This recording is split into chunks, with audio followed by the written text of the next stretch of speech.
సువాసినులు అందరి కోసం అడుగుతోంది.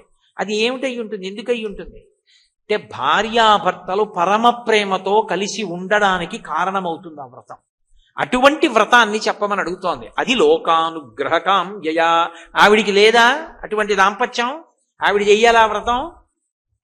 వాళ్ళు ఆది దంపతులు, వాళ్ళ మధ్య అరమరికలు ఉండవు, అంత కలిసి ఉంటారు. ప్రకృతి పురుషుడు వాళ్ళిద్దరూను. ఇక పాలు తెలుపు, సూర్యుడు కాంతి, వజ్రము దాని యొక్క ప్రభ, దీపము కాంతి, మధుర పదార్థము తీపి, ఇవి ఎలా కలిసి ఉంటాయో పార్వతీ పరమేశ్వరులు అలా కలిసి ఉంటారు. శక్త్యా లోభయితున్నాహం ఐశ్వర్యేణ ధనీనవా అనన్యే రాఘవేణాహం భాస్కరేణ ప్రభాయధ అంటుంది సీతమ్మ తల్లి రామాయణంలో. సూర్యుడు కాంతి కలిసి ఉన్నట్టు మేము కలిసి ఉంటా ఉంటుంది సీతారాములు. పార్వతీ పరమేశ్వరులు అలాగే ఉంటారు. మరి ఎందుకు ఆవిడ అడగడం ఆ ప్రశ్న అంటే సంతుష్ట, ఆవిడికి లేదని అడగలేదు, ఆవిడ పరమతృప్తితో కూడుకున్నది. అసలు పార్వతీదేవి యొక్క లక్షణం అది. మూకశంకరులని మహానుభావుడు, ఆయన మూక పంచశతి చేశారు కామాక్షి పరదేవత మీద. చేస్తూ ఆయన మందస్మిత శతకం అని ఆ శతకంలో అమ్మవారి చిరునవ్వు గురించి చెప్తూ ఓ మాట అన్నారు. హేరంబేచ గుహీచ హర్షభరితం వాత్సల్యమంకూరయన్ మారద్రోహిణి పూరుషే సహభువం ప్రేమాంకురం యంజయన్ ఆనమ్రేషు జనీషు పూర్ణ కరుణా వైదగ్ధ్యముత్తాలయ కామాక్షి స్మితమంజరీ తవ కథంకారం మయా కథ్యతే అన్నారు. అమ్మా హేరంబేచ, నీ పెద్ద కొడుకు పరమయోగ్యుడు, ఆయనకి లేని శక్తి ఏం లేదు, సమస్త విఘ్నములకు అధిపతి. పైగా తల్లి కొడుకు పుట్టినప్పుడు పెద్ద కొడుకు అనుకుంటుందట, వీడు ఎప్పుడు మా ఆయన పక్కన ఉండి మా ఆయన మనస్సుకి శాంతి కల్పించాలి, అటువంటి కొడుకు అవ్వాలని కోరుకుంటుందట. విఘ్నేశ్వరుడు ఎప్పుడూ శివుడు పక్కన నుంచి ఉంటాడు, అందుకే హేరంబుడని పేరు. నేనెప్పుడో గత జన్మలలో చేసినటువంటి పాపాన్ని జ్ఞాపకం పెట్టుకుని ఇప్పుడు నాకు దుఃఖాన్ని ఇస్తున్నవాడెవరు? పరమేశ్వరుడు. ఆ పరమేశ్వరుడు నేను చేసినటువంటి తప్పుని క్షమించాడు అనుకోండి, క్షమిస్తే ఇక నాకు దుఃఖం ఉండదు. కాబట్టి లేనిది పొందాలన్నా, ఉన్నది నిలబడాలన్నా, దుఃఖమునకు కారణమైనది పోవాలన్నా, అథవా దుఃఖాన్ని తట్టుకోగలిగినటువంటి శక్తి కావాలన్నా ఇవ్వగలిగినటువంటి వాడు ఒక్కడే, వాడే పరమేశ్వరుడు. అందుకే భయకృద్ భయనాశన అంటుంది విష్ణు సహస్రనామ స్తోత్రంలో. భగవంతుడి గురించి మాట్లాడుతూ భయాన్ని కల్పించేవాడెవరు అంటే పరమేశ్వరుడే, భయాన్ని పోగొట్టేవాడెవరు అంటే పరమేశ్వరుడే. పరమేశ్వరుడే మనకి దుఃఖం కలిగేటట్టు చేస్తాడు. గత జన్మలలో చేసినటువంటి పాపమునకు ఫలితం ఇచ్చినప్పుడు, అదే పరమేశ్వరుడు క్షమించినప్పుడు మళ్ళీ మనసు ఖేదపడవలసినటువంటి అవసరం లేకుండా తృప్తి కలిగేటట్టుగా కూడా చేస్తాడు. రెండు చెయ్యగలిగిన వాడు ఒక్కడే. దుఃఖం ఇవ్వడానికి ఒకడు, సుఖం ఇవ్వడానికి ఒకడు ఉండరు. దుఃఖమిచ్చినా పరమేశ్వరుడే, సుఖమిచ్చినా పరమేశ్వరుడే. ఇది బాగా జ్ఞాపకం పెట్టుకోవాలి. అయినప్పుడు మనకి ఋషులు, దార్శనికులు వాళ్ళు ఏం చేశారంటే కాలమును విభాగం చేశారు. ఇలా కాలాన్ని విభాగం చెయ్యడం అనేటటువంటిది మీకు ఎక్కడా కనపడదు. ఒక అద్భుతమైన రీతిలో విభాగం చేశారు. ఒక సంవత్సరాన్ని ప్రమాణంగా తీసుకున్నారు. తీసుకుని ఉత్తరాయణము దక్షిణాయనము అని 2 6 నెలలుగా విభాగం చేశారు. ఇందులో దక్షిణాయనమంతా ఉపాసన కాలం, అంటే ఇప్పుడు ప్రారంభమైందే ఇదంతా ఉపాసన. ఉపాసన అంటే ఆసన అంటే కూర్చొనుట, ఉప అంటే దగ్గరగా భగవంతుడి గురించి ఎక్కువగా ఆలోచించి పుణ్యకర్మలు చెయ్యడానికి యోగ్యమైనటువంటి కాలమేదో దానికి దక్షిణాయనమని పిలుస్తారు. దక్షిణాయనము ఉత్తరాయణము. దక్షిణాయనం అంతా దేవతలకి రాత్రి, ఉత్తరాయణం అంతా దేవతలకి పగలు. దేవతల దృష్టిలో మనకొక సంవత్సరం అయితే వాళ్ళకొక రోజు అవుతుంది. అందుకని ముందు ఒక సంవత్సరాన్ని ప్రమాణంగా తీసుకుంటారు. సంవత్సరం ఉత్తరాయణం దక్షిణాయనంగా విడిపోతుంది. మళ్ళీ ఈ దక్షిణాయనం ఉత్తరాయణం 12 నెలలుగా విడుతుంది. మళ్ళీ నెల ఒక ప్రమాణం. మళ్ళీ ఆ నెల శుక్లపక్షం కృష్ణపక్షంగా విడిపోతుంది. మళ్ళీ శుక్లపక్ష కృష్ణపక్షాల్లో ఒక రోజు ఒక తిథితో ఉంటుంది. మళ్ళీ ఆ రోజు రాత్రి పగలు అని 2గా విభాగం చెందుతుంది. మళ్ళీ ఈ రాత్రి పగలులో పగటిపూట, రాత్రిపూట నిద్రైపోతాం కాబట్టి పగటిపూట చేసేటటువంటి ఉపాసన తెల్లవారుజాము, మధ్యాహ్న కాలము, సాయంకాలము. ప్రదోష వేళ వరకు. ఇక చీకటి పడిపోయిన తరువాత భోగకాలం. కాబట్టి చీకటి పడిపోయిన తర్వాత ఉపాసన ఉండదు. ఎక్కడో విశేషమైనటువంటి ఉపాసనలు ఉంటాయి. శివోపాసన యందు అర్ధరాత్రి కూడా అభిషేకం ఉంది. అలాగే నరసింహస్వామి వారి యొక్క ఉపాసన యందు అర్ధరాత్రి కూడా ఆయన్ని పూజ చేసేటటువంటి విశేషం ఉంది. తప్ప సామాన్యంగా ఇక చీకటి పడిపోయిన తర్వాత ఉపాసన ఉండదు. కాబట్టి మళ్ళీ రోజుని దృష్టిలో పెట్టుకున్నప్పుడు ప్రాతకాలము, మధ్యాహ్నము, సాయంకాలము అని ఉపాసన విడిపోతుంది. ఇందులో దక్షిణాయనం అంతా కూడా ఉపాసనా కాలం. ఇది భగవంతుడు మనసుని చూస్తూ ఉండేటటువంటి కాలం. అందుకే దక్షిణాయనం ప్రారంభమైంది అంటే శ్రీ మహావిష్ణువు నిద్రపోతారు.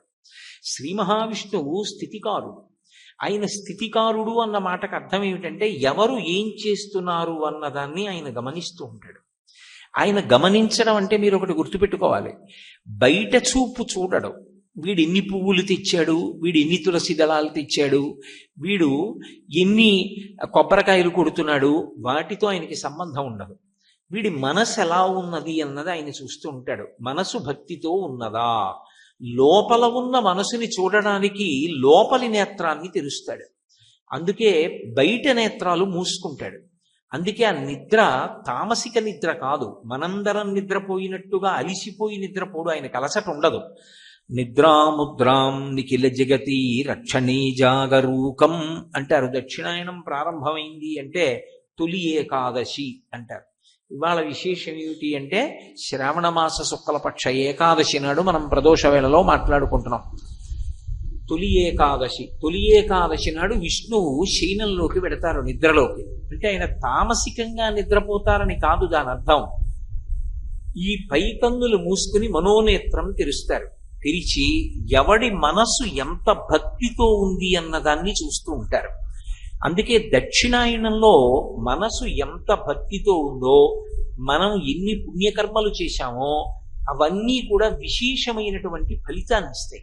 మీరు ఒకటి గుర్తుపెట్టుకోండి, దక్షిణాయనం చాలా చాలా గొప్ప కాలం. చాలా మంది తెలియక ఒక మాట చటుక్కుని అంటూ ఉంటారు, దక్షిణాయనం అంత ఉత్తమమైన కాలం కాదు అంటూ ఉంటారు. కానీ అది పొరపాటు మాట.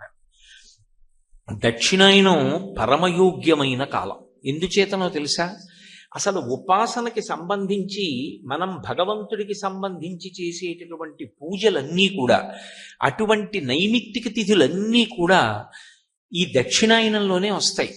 వినాయక చవితి, శ్రావణ మాసంలో వచ్చేటటువంటి మంగళగౌరీ వ్రతం, వరలక్ష్మీ వ్రతం, ఆషాదశమి, కృష్ణ భగవానుడి యొక్క జన్మదినం, కృష్ణాష్టమి, అలాగే భాద్రపదం దాటితే ఆశ్వీజ మాసం వస్తే దేవీ నవరాత్రులు, కార్తీక మాసం వస్తే సరి చెప్పనక్కర్లేదు, మార్గశీర్షము, పుష్యము. పుష్యమాసం దగ్గరికి వచ్చేటప్పటికీ మళ్ళీ ఉత్తరాయణ పుణ్యకాలం ప్రవేశిస్తూ ఉంటుంది సాధారణంగా.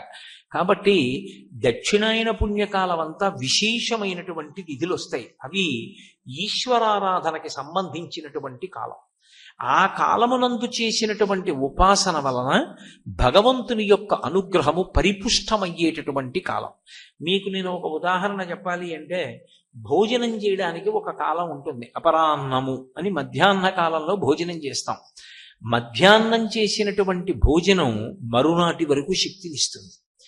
అలాగే దక్షిణాయనంలో చేసినటువంటి ఉపాసన కొన్ని కోట్ల జన్మలుగా జీవుడు తెచ్చుకున్నటువంటి అనేకమైన క్లేశములను తొలగించి అతనికి భద్రతని చేకూరుస్తుంది, మంచి పుణ్యాన్ని కట్టబెడుతుంది, భగవన్మార్గంలో నడిపిస్తుంది. అందుకే దక్షిణాయనం అత్యంత ప్రధానమైన కాలం.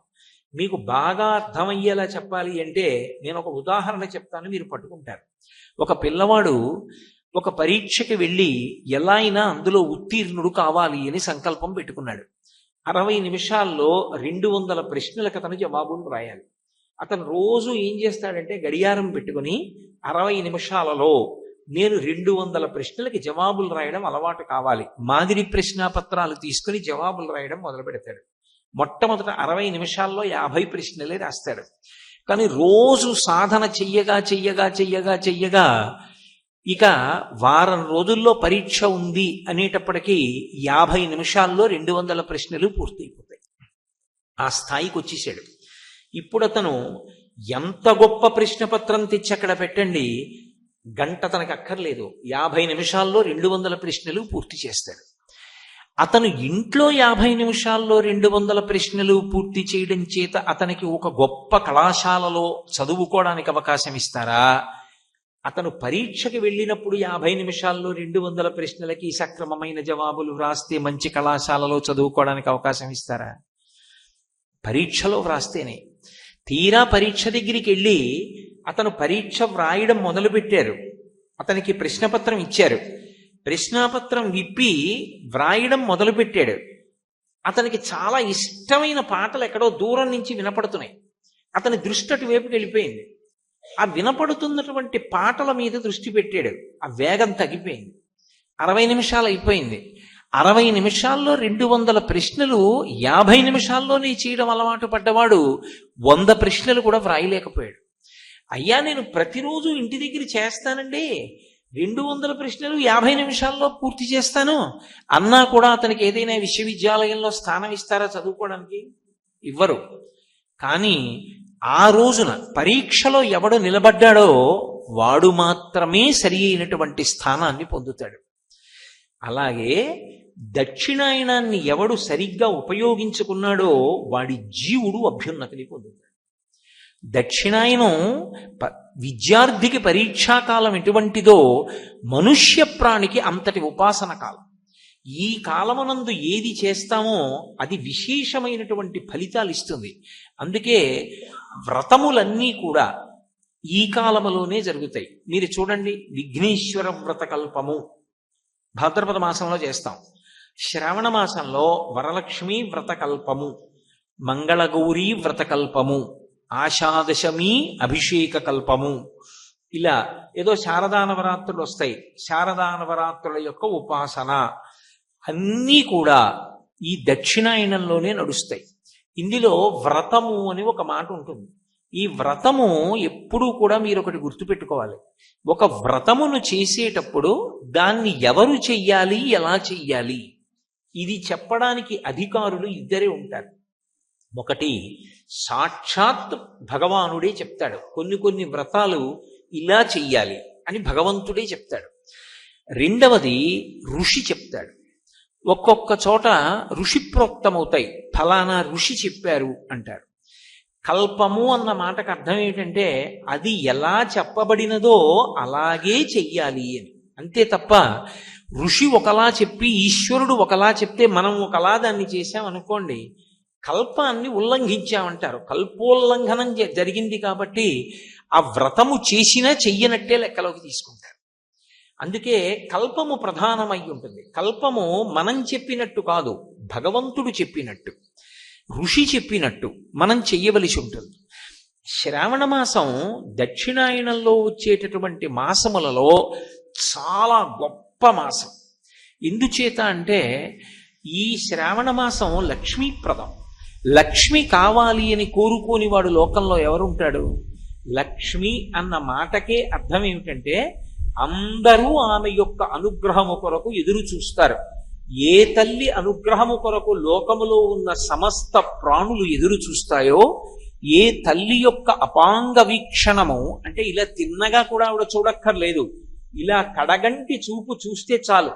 యద్భ్రూభంగాః ప్రమాణం స్థిరచర రచనా తారతమ్యే మురారే వేదాంతాః తత్వచింతాం మురభిదురసి యత్పాదచిహ్నైత్తరంతి భోగోపోద్ఘాతకైలీచులిఖిత భగవత్వైశ్వరూప్యానుభావ సానశ్రీః అస్పృణీతాం అమృతలహరిధీలంఘనీయైః అపాంగైః అంటారు పరాశర భట్టర్లు. అపాంగైః, అమ్మవారు ఇలా చూస్తుందిట, కడగంటి చూపు. అంతే, ఆ ఒక్క చూపు చేత ఒకడు మహదైశ్వర్యవంతుడవుతాడు. అమ్మవారికి యశస్విని అని ఒక పేరు లక్ష్మీదేవికి. యశస్విని లలిత కవనివ్వండి, పార్వతి కవనివ్వండి, లక్ష్మి కవనివ్వండి, సరస్వతి కవనివ్వండి, ఆ పేరు ఉంటుంది తప్పకుండా. యశస్విని అంటే కీర్తినిచ్చున్నది అని. కీర్తి మనిషి జీవితంలో సంపాదించి తీరవలసినటువంటి విషయం. అందుకే భూపసభాంతరాళవన పుష్కళవాక్యతురత్వమాజి బాహాపటు శక్తియున్ యశమునందనురక్తియు ప్రకృతి సిద్ధ గుణంబులు సజ్జనాళికిన్ అంటాడు భర్తృహరి. మంచి కీర్తితో నేను ఉండాలి అన్నది సద్బుద్ధి కలిగినటువంటి ఎవరికైనా ఆశయంగా ఉంటుంది. అటువంటి కీర్తినివ్వగలిగినది ఎవరు అంటే అమ్మవారు. అటువంటి లక్ష్మీదేవి యొక్క కటాక్షాన్ని పొందడానికి అన్ని విధముల యోగ్యమైనటువంటి కాలం ఏది అంటే శ్రావణ మాసమే. అందుకే శ్రావణ మాసంలో వచ్చేటటువంటి పౌర్ణమి యొక్క పేరు కూడా శ్రావణి. శ్రవణం నక్షత్రంతో పౌర్ణమి నాటి చంద్రుడు ప్రకాశిస్తే దానికి శ్రావణ మాసము అని పేరు. శ్రావణ మాసానికి ఒక విశేషమైనటువంటి లక్షణం. ఈ శ్రావణ మాసంలోనే పౌర్ణమి తిథి నాడు యజ్ఞోపవీతం వేసుకుని ఈ విద్యార్థులందరూ కూడా వేదం చదువుకోవడం మొదలు పెడతారు. ఉపాకర్మ అని వేదాధ్యయనం ప్రారంభం చేస్తారు. ఈ కాలమే అన్ని విధములైనటువంటి ఐశ్వర్యములు ఇవ్వడానికి కారణమవుతుంది. చాలా తేలికైనటువంటి విధానంతో విశేషమైనటువంటి ఫలితాల్ని కురిపించేస్తుంది. ఈ కాలమే ప్రధానముగా సౌభాగ్యాన్ని, సంతానాన్ని కాపాడుకోవడానికి యోగ్యమైనటువంటి కాలమై ఉంటుంది. అందుకే మీరు చూడండి, శ్రావణ మాసంలో వచ్చేటటువంటి నక్షత్రం శ్రవణం నక్షత్రంతో చంద్రుడు కలిస్తే ఆ శ్రవణం నక్షత్రం విష్ణు తారకం. శ్రవణం నక్షత్రం శ్రీ వెంకటేశ్వర స్వామి వారిది. శ్రవణం నక్షత్రం విష్ణు తారకమైనది కాబట్టి అది స్థితికారకత్వంతో ఉంటుంది. అంటే రక్షణ శక్తిని ప్రసరణం చేస్తుంటుంది ఎప్పుడు. అంత విశేషమైన కాలం. ఈ కాలంలో శుక్లపక్షంలో వచ్చేటటువంటి పంచమి గరుడ పంచమి, నాగపంచమి అని 2 పేర్లతో పిలువబడుతుంది. అవి 2 విరుద్ధ ప్రాణులు. గరుడు ఎక్కడుంటాడో అక్కడ పాము ఉండదు. పాము ఎక్కడుంటుందో అక్కడ గరుడు వస్తే దాన్ని చీల్చేస్తాడు. అవి 2 పరస్పర శత్రుత్వం కలిగినటువంటి ప్రాణులు. అటువంటి 2 ప్రాణుల యొక్క ఉపాసనకి సంబంధించినటువంటి తిథి నాగపంచమి లేదా గరుడ పంచమి. అదేమిటి అలా ఎందుకు వస్తుంది శ్రావణ మాసంలో? అసలు చాలా జాగ్రత్తగా మీరు ఆలోచన చేస్తే పామును పూజించుట అన్న మాటని జాగ్రత్తగా అర్థం చేసుకోవాలి. పాముని పూజించుట అంటే కేవలం లౌకికంగా పాముని పూజించుట అన్న వరకు మాత్రమే పరిమితమైపోదు. పాము నాగదేవతగా అధిష్టానమైనటువంటి దేవతకి కొన్ని విశేషమైనటువంటి శక్తులుంటాయి.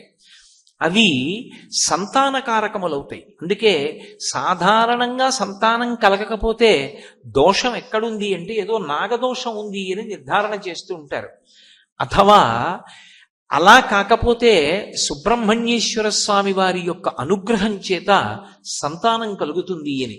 సుబ్రహ్మణ్యుడు జంటనాగులుగా ఎక్కువగా దర్శనమిస్తూ ఉంటాడు. దేవాలయాల్లో కూడా ఊర్ధ్వముఖంగా ఉన్నటువంటి పెనవేసుకున్న జంటనాగులుగా పూజింపబడుతూ ఉంటాడు. ఈ నాగస్వరూపం అనేక కారణాల చేత పూజింపబడుతుంది. పాము దానిలో ఉన్నటువంటి విషము వలన భయకారకము. అలాగే పాము ఎప్పుడూ కూడా కిందకి వెళ్ళిపోతుంది. మీరు చూడండి, భూమికి అడ్డంగా పాకుతుంది, కలుగులోకి వెళ్ళిపోతుంది, కిందకి వెళ్ళిపోతుంది తప్ప పాము పైకి లేచి నిలబడదు. కానీ పాముల యందు కొన్ని ఉత్తమమైనటువంటి నాగులు ఉంటాయి. చాలా విశేషమైన శక్తి కలిగినటువంటి నాగులు. అవి ఒక కర్ర ఎలా నిలబడుతుందో అలా నిలబడుతుంది. ఒకానొకప్పుడు అకస్మాత్తుగా అనుకోకుండా అలా జరుగుతుంది అని నేను సిద్ధంగా లేనటువంటి సమయంలో నేను ఒక కారులో వెళ్ళిపోతుండగా ఒకానొక కారణం చేత ముందు వెళ్ళినటువంటి కారు దాని తోకకి తగిలిన కారణం చేత కోపం వచ్చి వెనక్కి తిరిగి అలా కర్ర పుల్లలా నించున్నటువంటి పావును ఒకసారి నేను చూశాను. అది కర్ర ఎలా నించుంటుందో అలా నిలబడుతుంది ఒక్క క్షణం. పావుకి అలా నిలబడే శక్తి ఉంటుంది. మనిషి తనలో ఉన్నటువంటి తేజస్సు క్షయమైపోకుండా చూసుకోవాలి.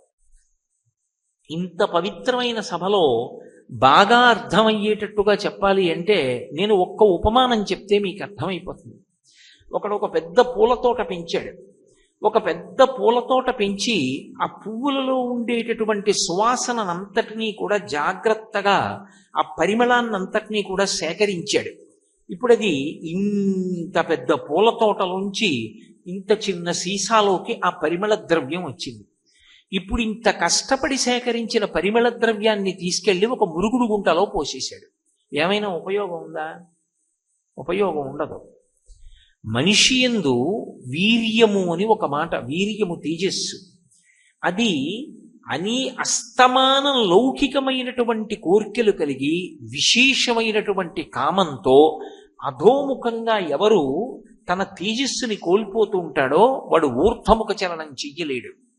పరమేశ్వర పథంలో యోగమునందు కూర్చోవడం సాధ్యం కాదు. మీరు చాలా జాగ్రత్తగా గమనించండి. పీఠాధిపత్యంలో ఉండేటటువంటి మహాపురుషులు ఎంత వయస్సు ఉండనివ్వండి, శరీరం ఎంత లావుగా ఉన్నట్లు కనపడనివ్వండి, వారు ఒకసారి ఆసనం వేసి కూర్చుంటే కొన్ని రోజులు కూడా కూర్చోగలరు. నేను అర్థం అవడానికి చెప్తున్నాను తప్ప అంతటి మహనీయమూర్తి గురించి తక్కువ చేయడం నా ఉద్దేశ్యం కాదు అని మీరు గమనించాలి. శృంగగిరికి పీఠాధిపత్యం వహిస్తున్నారు భారతీతీర్థ మహాస్వామి. భారతీతీర్థ మహాస్వామి వారి యొక్క శరీరాన్ని మీరు పైకి చూస్తే లావుగా పొట్టిగా ఉన్నట్టు ఉంటారు. కానీ వారు నృసింహ జయంతి లాంటి తిథులు వస్తే వారు ఒక పీట మీద కూర్చుని ఆసనం వేసుకొని పొద్దున్న కూర్చుంటే, తెల్లవారుజామున ఆసనంలో కూర్చుంటే ప్రదోష వేళలో నృసింహావిర్భావ సమయంలో పూజ చేసి రాత్రి 8 గంటలకి కాలిలా తీస్తారు తప్ప తెల్లవారుజామున కూర్చుంటే ఇక రాత్రి 8 గంటల వరకు ఆసనంలో కూర్చుంటే ఇక కాలు తీరు. అంతలా కూర్చోగలిగినటువంటి దృఢత్వం, ఆ శక్తి, ఆ జ్ఞాపక శక్తి, ఆ తేజస్సు ఒక రోజు మొత్తం మీద ఏదో కొద్దిపాటి ఆహారం అంత నియమంతో తీసుకున్నా కూడా అంతటి ధారణాశక్తి, అంత తపశ్శక్తి దేని చేత నిలబడతాయంటే వారు అస్ఖలిత బ్రహ్మచారులై ఉంటారు. అందుకే అసలు వారి జీవితంలో వివాహం ఉండదు. శంకర భగవత్పాదులు కొంతమందికి కొన్ని నియమాలు విధించడానికి కారణం అదే. వీర్యశక్తి తేజశక్తిగా, తేజశక్తి ఓజోశక్తిగా మారితే ఆ ఓజోశక్తి చేత మనిషి యోగమునందు నిలబడి పరమాత్మ వైపు ఊర్ధ్వముఖ చలనం చెయ్యగలుగుతాడు. ఆ ఊర్ధ్వముఖ చలనం చెయ్యగలిగినటువంటి శక్తిని శంకరాచార్యుల వారి సౌందర్యలహరిలో పైకి లేచిన పాముగా అభివర్ణిస్తాడు. అలా ఆ స్థితి నాకు కలుగుగాక, అటువంటి ఓజోశక్తిని నేను పొందెదనుగాక, ఈశ్వరుడి యొక్క పథంలో ప్రయాణించేటటువంటి శక్తి నాకు కలుగుగాక. యోగమునందు నిలబడుట అంటే, యోగము అంటే అనేన యుజ్యతే ఇది యోగ, అనేకముగా కనపడుతున్నవి చిట్ట చివరికి ఒకటిగా మారిపోవడం, బ్రహ్మము తప్ప వేరొకటి కనపడకుండా అంతటా బ్రహ్మమే నిండి ఉన్నదనేటటువంటి భావమునందు రమించి అనుభవమునందు రూఢము కాగలిగిన శక్తిని పొందాలి అంటే అదిగో ఒక పాము ఎలా నిలబడుతుందో అలా ఊర్ధ్వముఖ చలనం చెయ్యగలగాలి. ఆ వీర్యము తేజస్సుగా, తేజస్సు ఓజస్సుగా మారాలి. అలా మార్చుకోగలిగినటువంటి కామజయాన్ని పొందగలిగినటువంటి శక్తి ఈశ్వరానుగ్రహము చేత పొందుతాడు. అందుకే నేను ఒక శ్లోకం చెప్తే మీకు అర్థమైపోతుంది. రఘువంశ కావ్యంలో రఘుమహారాజు గారి గొప్పతనం ఏమిటి అన్నారు. త్యాగాయ సమృద్ధార్థానాం సత్యాయ మితభాషిణాం యశసే విజిగీషూణాం ప్రజాయై గృహమేధినాం. అది రఘుమహారాజు గారి గొప్పతనం అన్నారు. త్యాగాయ సమృద్ధార్థానాం. రఘుమహారాజు గారు విశేషమైన ధనాన్ని సంపాదించాడు. దేని కొరకు? త్యాగం, దానం చేశాడు. త్యాగేనైకే అమృతత్వమానసు. మన దగ్గర అట్టి పెట్టుకున్నది మనది ఎప్పటికీ కాదు. మనం దానం చేసింది పుణ్యంగా మారి మనతో వస్తుంది. ఇక్కడ ఉంచిన ద్రవ్యం ఇక్కడే ఉండిపోతుంది. మనతో వచ్చేది ఏది ఉంటుంది చివరికి?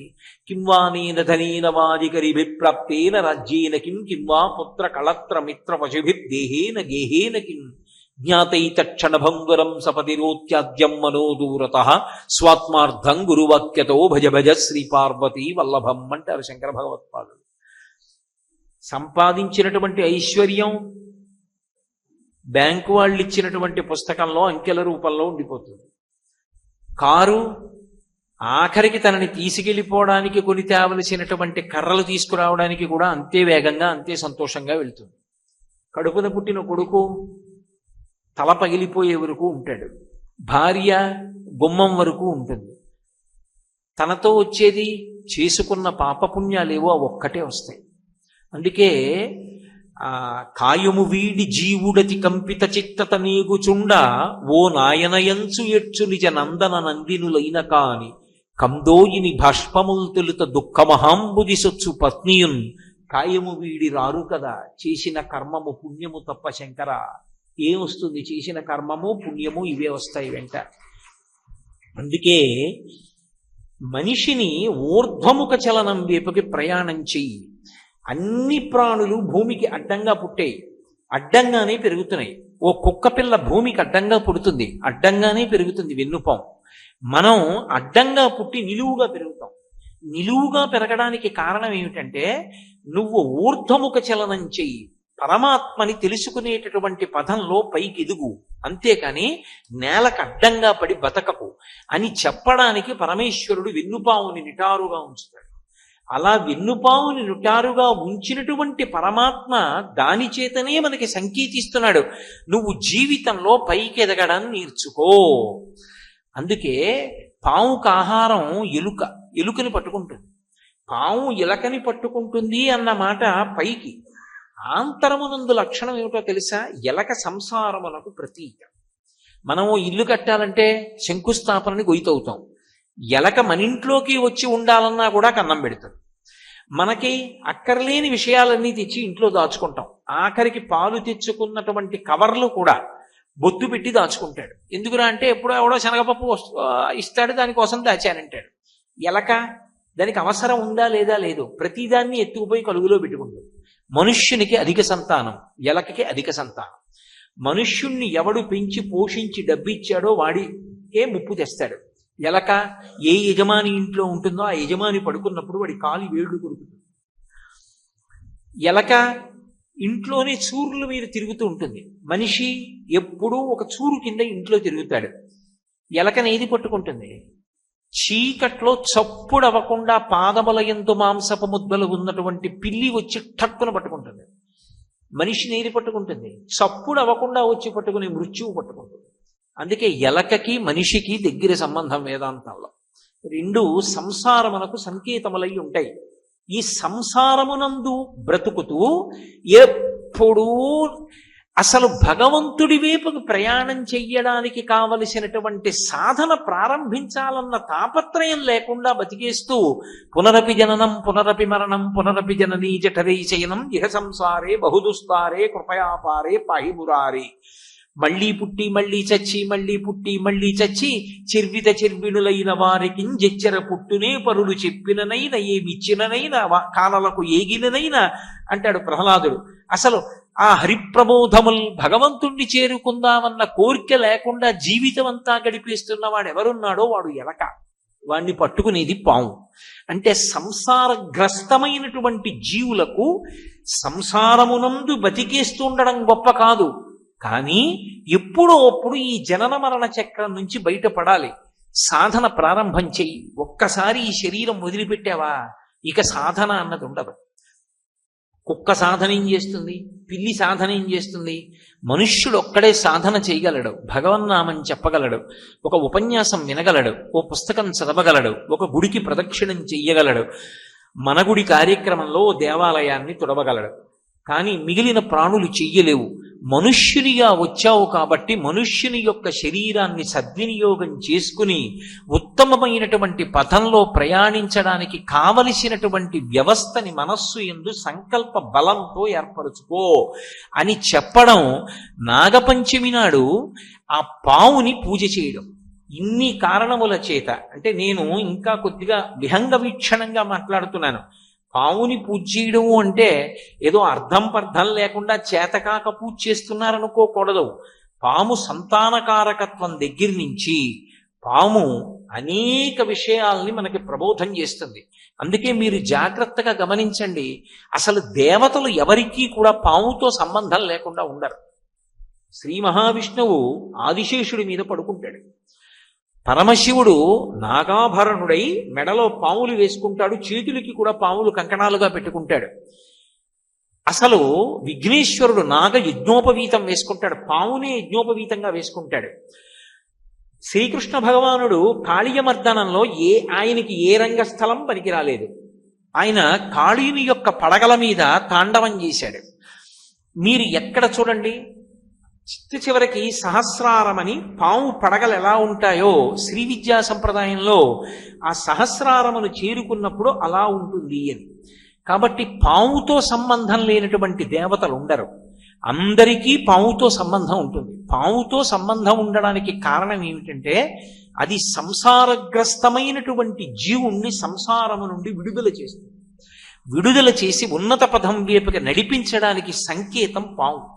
అందుకని విరుద్ధ ప్రాణులుగా ప్రకటింపబడవు అక్కడ. నాగపంచమి నాడు నాగదేవతలందరినీ పూజ చెయ్యండి అన్న మాటకి, లేదా వారందరికీ ప్రతినిధిగా అమ్మవారిని పూజ చెయ్యండి అంటారు. ఎందుకు అమ్మవారిని పూజ చేయడం? శ్రావణ మాసం ప్రత్యేకించి ప్రకృతి సంబంధమైన పూజలు. అసలు లక్ష్మీదేవి యొక్క మొదటి నామమే ప్రకృతి. అందుకే ప్రకృతిం వికృతిం విద్యాం అని కదా మొదలు పెడతాం. ప్రకృతి స్వరూపిణి అయినటువంటి అమ్మవారి యొక్క అనుగ్రహము అజ్ఞానము నుండి విడుదల పొందడానికి కారణమవుతుంది. అదే రోజు గరుడ పంచమి కూడా. గరుత్మంతుడు ఏం చేస్తాడు అంటే బాహ్యంలో పక్షి రూపంలో ఉంటాడు అని మనం చెప్తాం.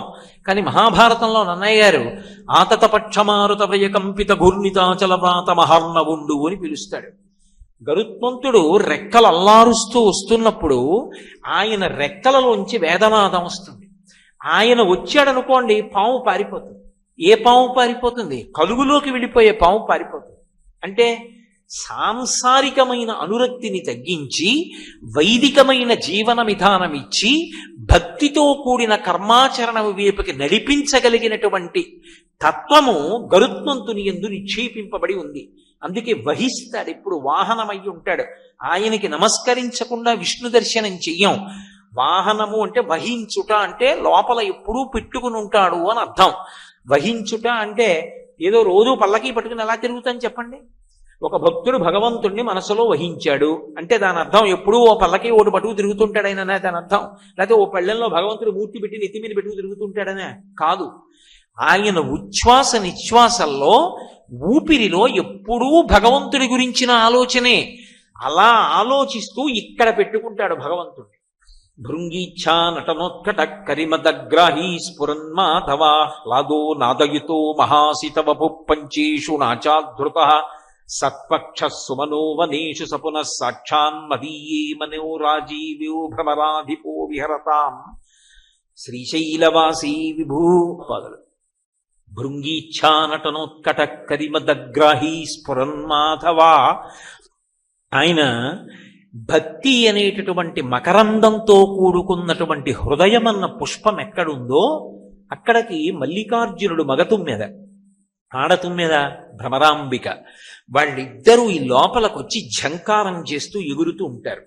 ఎప్పుడు ఆ హృదయమన్న పువ్వు మీద వాలి అందులో ఉన్నటువంటి భక్తి అనబడేటటువంటి తేనెని తాగుతుంటారు రసగ్రాహి. ఆ తుమ్మిదల జంట ఇక్కడ ఉండాలి అంటే ఈ హృదయ కుహరమునందు, హృదయ పద్మమునందు ఎప్పుడు భగవంతుడి గురించినటువంటి స్మరణలు ఉండాలి. పానీయంబులు త్రాగుచున్ కుడుచుచున్ భాషించుచున్ హాసలీలా నిద్రాదులు చేయుచున్ తిరుగుచున్ లక్షించుచున్ సంతత శ్రీనారాయణ పాద పద్మయుగళీ చింతామృతాస్వాద సంధానుండై మరచన్ సురారిసుతుడే తద్విశ్వమున్ భూవరా అంటారు పోతన గారు ప్రహ్లాదోపాఖ్యానంలో. ఎప్పుడూ భగవంతుడి గురించిన ఆలోచనే. అసలు భగవంతుణ్ణి అడగవలసినవి ఏమైనా ఉంటే రెండు అడుగుతారు. అందుకే వెంకటేశ్వర సుప్రభాతం చేస్తే అందులో ఒక మాట అడుగుతారు, అజ్ఞానినామయా దోషాన శేషాన్ విహితాన్ హరే క్షమస్వత్వం క్షమస్వత్వం శేషశైల శిఖామణే. నా తప్పులు క్షమించు. ఇన్నాళ్ళు నా అంతవాడు లేడనుకున్నాను, నేను ఇన్ని తప్పులు చేశాను, ఇప్పుడు నాకు అర్థం అవుతుంది. అసలు ఒకప్పుడు నేను ఒక ఇప్పుడు ఆ సందర్భం ఎందుకు కానండి, అసలు చదువుకొనుట అన్న మాటకు అర్థం ఏమిటి అంటే వాడు చదువుకున్నవాడు అన్న మాటకు అర్థం ఏమిటంటే నేను చదువుకోనివి చాలా ఉన్నాయని తెలుసుకున్నవాడు. నాకన్నీ వచ్చు అనుకున్నాడు అనుకోండి, వాడికి ఏమీ రాదు అని గుర్తు. అన్నీ వచ్చు అని గుర్తు ఏమిటంటే అసలు నాకేమొచ్చు అంటే నేను చదవవలసినవి ఎన్ని ఉన్నాయండి నిజానికి? నా జన్మ సరిపోతుందా? భరద్వాజుడికి సరిపోలేదు వేదం చదవడానికి. నేనేం చదువుతాను? నాకేమొచ్చు? ఈశ్వర నాకేం రాదు. శంకర భగవత్పాదులంతటి వారన్నారు, స్మృతౌ శాస్త్రే వైద్యే శకున కవిత గానఫణితౌ పురాణే మంత్రే వా స్తుతి నటన హాస్యేశ్వచతుర కమర్థం రాజ్ఞాం ప్రీతిర్భవతి వైకోహం పశుపతే పశుం మాం సర్వజ్ఞ ప్రజిత కృపయా పాలయ విభో అన్నారు. ఈశ్వర నాకు వేదం రాదు, స్మృతులు తెలియవు, కావ్యాలు రావు, పురాణాలు రావు, పోనీ నలుగురిని నవ్వించడం కూడా రాదు, రాజుల్ని పొగడ్డము రాదు, వైద్యము రాదు. కాబట్టి నన్ను ఏమంటారు? పశువు అంటారు. ఈశ్వర నాకు చాలు, నేను పశువుని, నువ్వు పశుపతివి, మన ఇద్దరికి చాలదాయి అనుబంధం, నన్ను ఏలుకో అంటారు. శంకర భగవత్పాదులంతటి వారు పశుమాం సర్వజ్ఞ ప్రతిజ కృపయా పాలయ విభో అంటే, నేను 4 పుస్తకాలు చదివి నా అంత మనగాళ్ళు లేదండి అని ఎలా మాట్లాడతాను? నేను చదవడం మొదలుపెట్టానని గుర్తేమిటంటే, నాకు తెలియనివి చాలా ఉన్నాయని తెలుసుకోవడమే చదువులలోకెల్లా గొప్ప చదువు. చదువులలోని మర్మమెల్ల చదివితి తండ్రి అంటాడు ప్రహ్లాదుడు. అందుకని వినయం వచ్చింది. వినయం ఎప్పుడు వస్తుంది? నాకు ఇది తెలియదంటే వినయం వస్తుంది. నాకు తెలియంది ఏముందంటే అహంకారం వస్తుంది. ప్రహ్లాదుడికి అంత వినయం ఎందుకు వచ్చిందంటే, నాకేం తెలుసు అన్నాడు. మహాత్ములైన వారెవ్వరూ కూడా నాకు తెలియంది ఏమిటి అనలేదు, నాకేం తెలుసు అన్నారు. నాకేం తెలుసు అనడానికి చాలా సంస్కారం ఉండాలి. నాకేం తెలియదు అనడానికి కుసంస్కారం ఒక్కటి చాలు. కాబట్టి అంతటి వినయ సంపద ఏర్పడేటట్టుగా మనిషి జీవితం అభ్యున్నతి పథంలో నడవడానికి కావలసిన రీతిలో అధ్యవసాయముతో కూడుకున్నటువంటి బుద్ధితో కూడినదై ఉండాలి అంటే, దానికి మొట్టమొదట ఉండవలసినది ఏది అంటే ఆ వినయం ఉండాలి. శాస్త్రము మీద నమ్మకం ఉండాలి, వేదం మీద నమ్మకం ఉండాలి, శాస్త్రాన్ని నమ్మాలి, వ్యాసుడు వంటి మహాపురుషుల మీద నమ్మకం ఉండాలి, గురువు మీద నమ్మకం ఉండాలి. అప్పుడే వాళ్ళు చెప్పిన పదంలో మనం ప్రయాణం చేస్తాం. ఏదో చెప్పాడు కానండి పెద్ద విశేషం ఏముందంటే అసలు నమ్మకం అన్న మాట ఎక్కడ వస్తుంది? ఉండదు. అందుకే గరుత్మంతుడు వస్తున్నాడు అంటే, పాము కలుగులో దూరిపోయింది అంటే దాని అర్థం ఏమిటంటే, అస్తమానం ఈ దిక్కుమాలిన సంసారమేనా? మనుష్య జన్మకి ఇంతకన్నా గొప్ప ప్రయోజనం ఇంకొకటి లేదా? ఎన్నాళ్ళు ఉంటాను? ఉంటే 70 లేకపోతే 80. కానీ ఈ లోపల నేను చేయవలసింది ఏదో లేదా? మిగిలిన వాళ్ళ సంగతి అలా పెట్టండి, నా జీవుణ్ణి నేను ఉద్ధరించుకోవద్దా? నా జీవుడి కోసం కూడా నేను ఏదో ఒకటి చెయ్యాలిగా. ఆఫీస్కి వెడుతున్నాను, ఉద్యోగం చేస్తున్నాను, డబ్బు తెస్తున్నాను, దాస్తున్నాను, స్థలాలు కొంటున్నాను, ఇళ్ళు కొంటున్నాను, కొడుక్కిస్తాను, కూతురికిస్తాను, ఏదో చేస్తాను. మరి నా జీవుడి కోసం రేపొద్దున్న ఈ శరీరం వదిలిపెట్టి జీవుడు వెళ్ళిపోయాడు అనుకోండి, ఆ జీవుడికి మళ్ళీ భార్య వస్తుందిగా, లేకపోతే అది ఆడదిగా పుడితే భర్త వస్తాడుగా. అప్పుడు ఉండాలిగా మళ్ళీ తినడానికి, అప్పుడు ఉండాలిగా మళ్ళీ సంతానం పొందడానికి, అప్పుడు ఉండాలిగా సుఖ సంతోషాలు. మరి ఇవన్నీ పొందాలి అంటే జీవుడికి పుణ్యం ఉండాలిగా. మరి వాడికి నేను చేసుకుంటున్నది ఏమిటి? అది నేనేమైనా చేసుకుంటే కదా. నేను గుడికి వెడితే, నేను గుడికి ప్రదక్షిణం చేస్తే, నేను గుడి తుడిస్తే, నాకున్న దాంట్లో రూపాయి ఇస్తే, ఓడికి అన్నం పెడితే, ఓడికి మంచినీళ్ళు ఇస్తే, 4 మంచి మాటలు చెప్తే అప్పుడు పుణ్యం. ఏమీ చేయకుండా ఉత్తర జన్మల్లో సుఖపడతానంటే ఎలా కుదురుతుంది? కుదరదు. కాబట్టి నీ జీవుడి కొరకు నువ్వేం చేసుకుంటున్నావు? ఈ ప్రశ్న మనిషిలో ఉత్పన్నమవడమే గరుడ పంచమి. గరుత్మంతుడు రాగానే మామూలు పాము కలుగులోకి వెళ్ళిపోతుంది. అంటే కామముతో కొట్టుమిట్టాడి కోర్కెలతో తిరుగుతున్నవాడు చిచ్చి చిచ్చి ఎప్పుడు ఈ కోర్కెలైనా?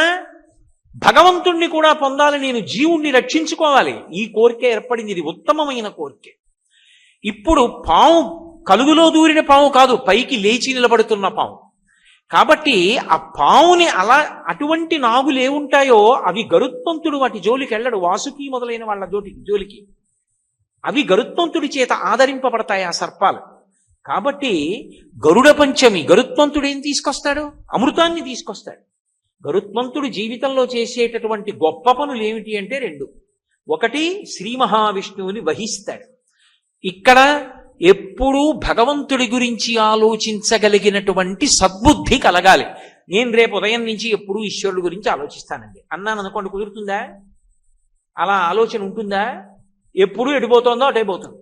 కానీ ఎటు తిరిగి ఎటు వచ్చినా భగవంతుడి వైపుకే వస్తుంది అనుకోండి ఆలోచన, వాడు అదృష్టవంతుడు.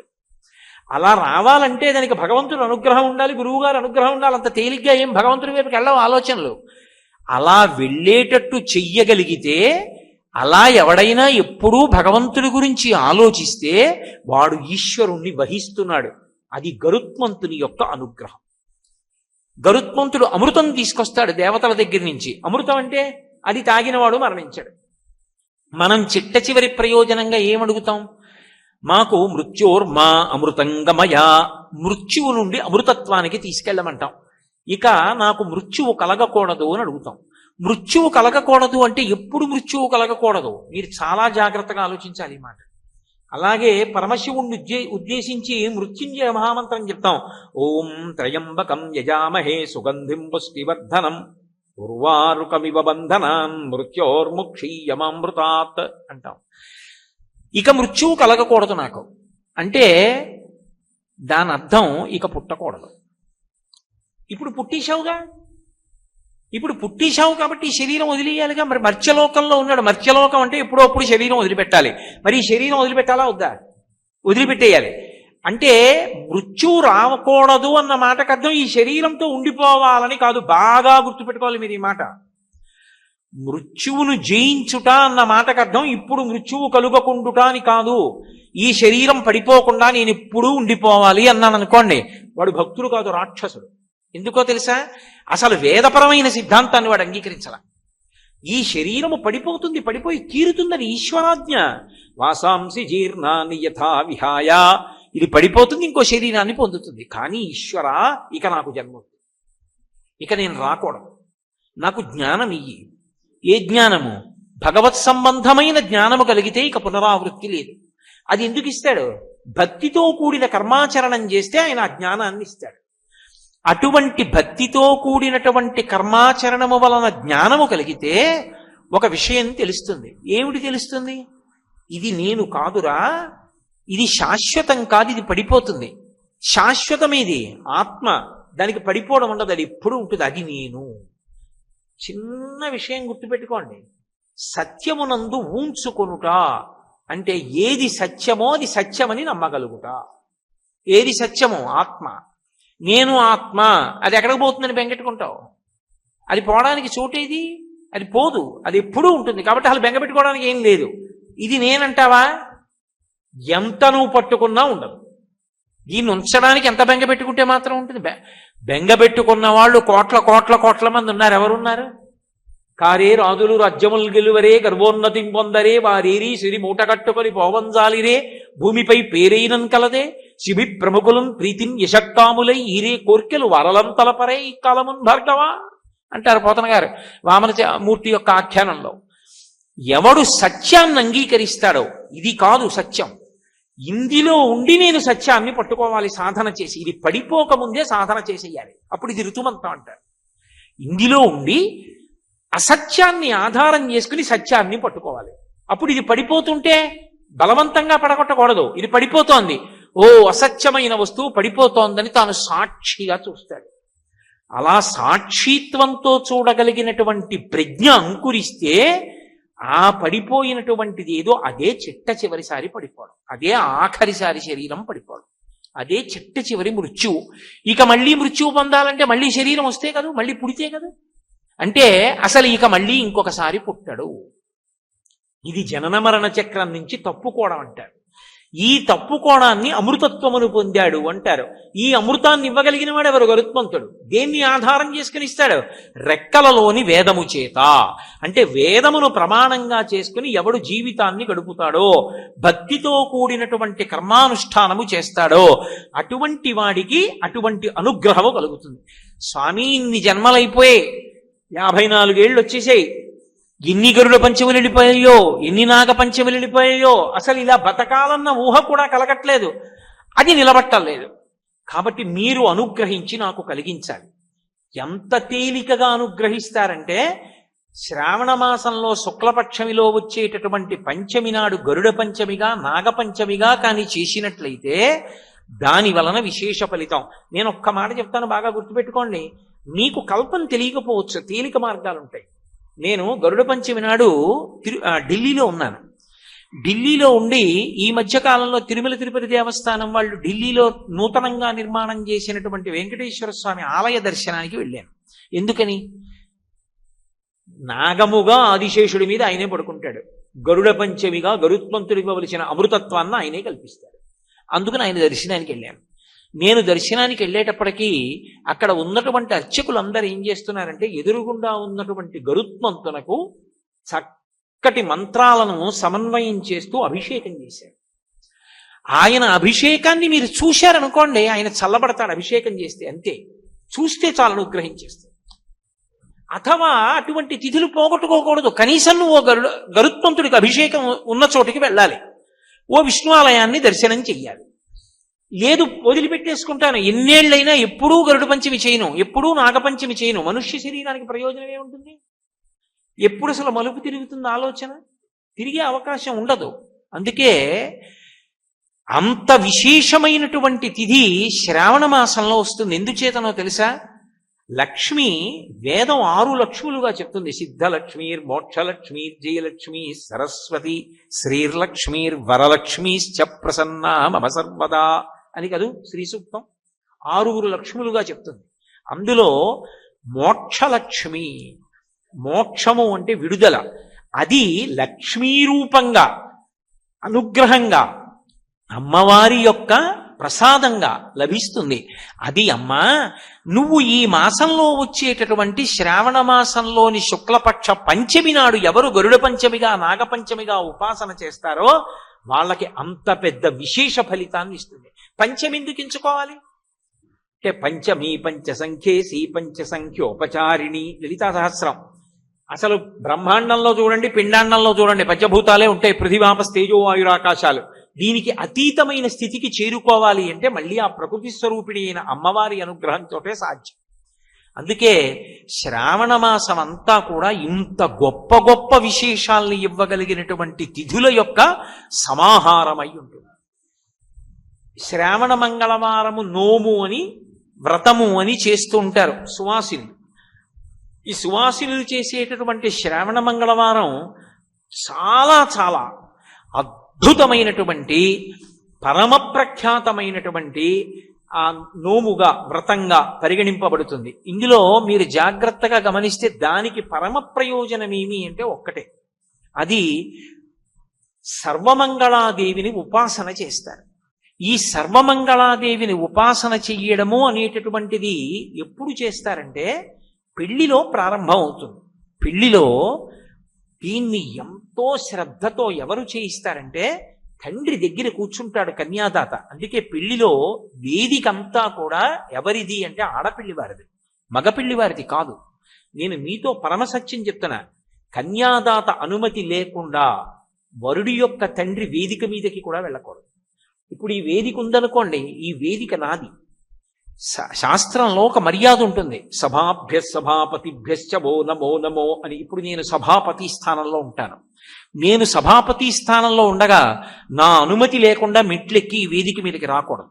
వేదికకి ఎవరు అధికారి అంటే ఎవరు వేదిక మీద సభాపతిగా కూర్చున్నాడో వాడిదే సభ, వాడిది ఆ వేదిక నిర్వహించేటటువంటి అధికారం.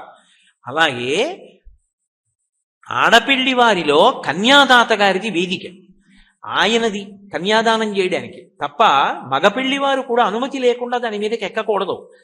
వృద్ధాప్యంలో ఉన్నావు మంచిదే, కింద కుర్చీ వేసి కూర్చోవాలి. అక్కడ సర్వమంగళాదేవతకి పూజ జరుగుతుంటే కుర్చీ వేసుకుని పైన కూర్చుంటానని కూర్చోకూడదు.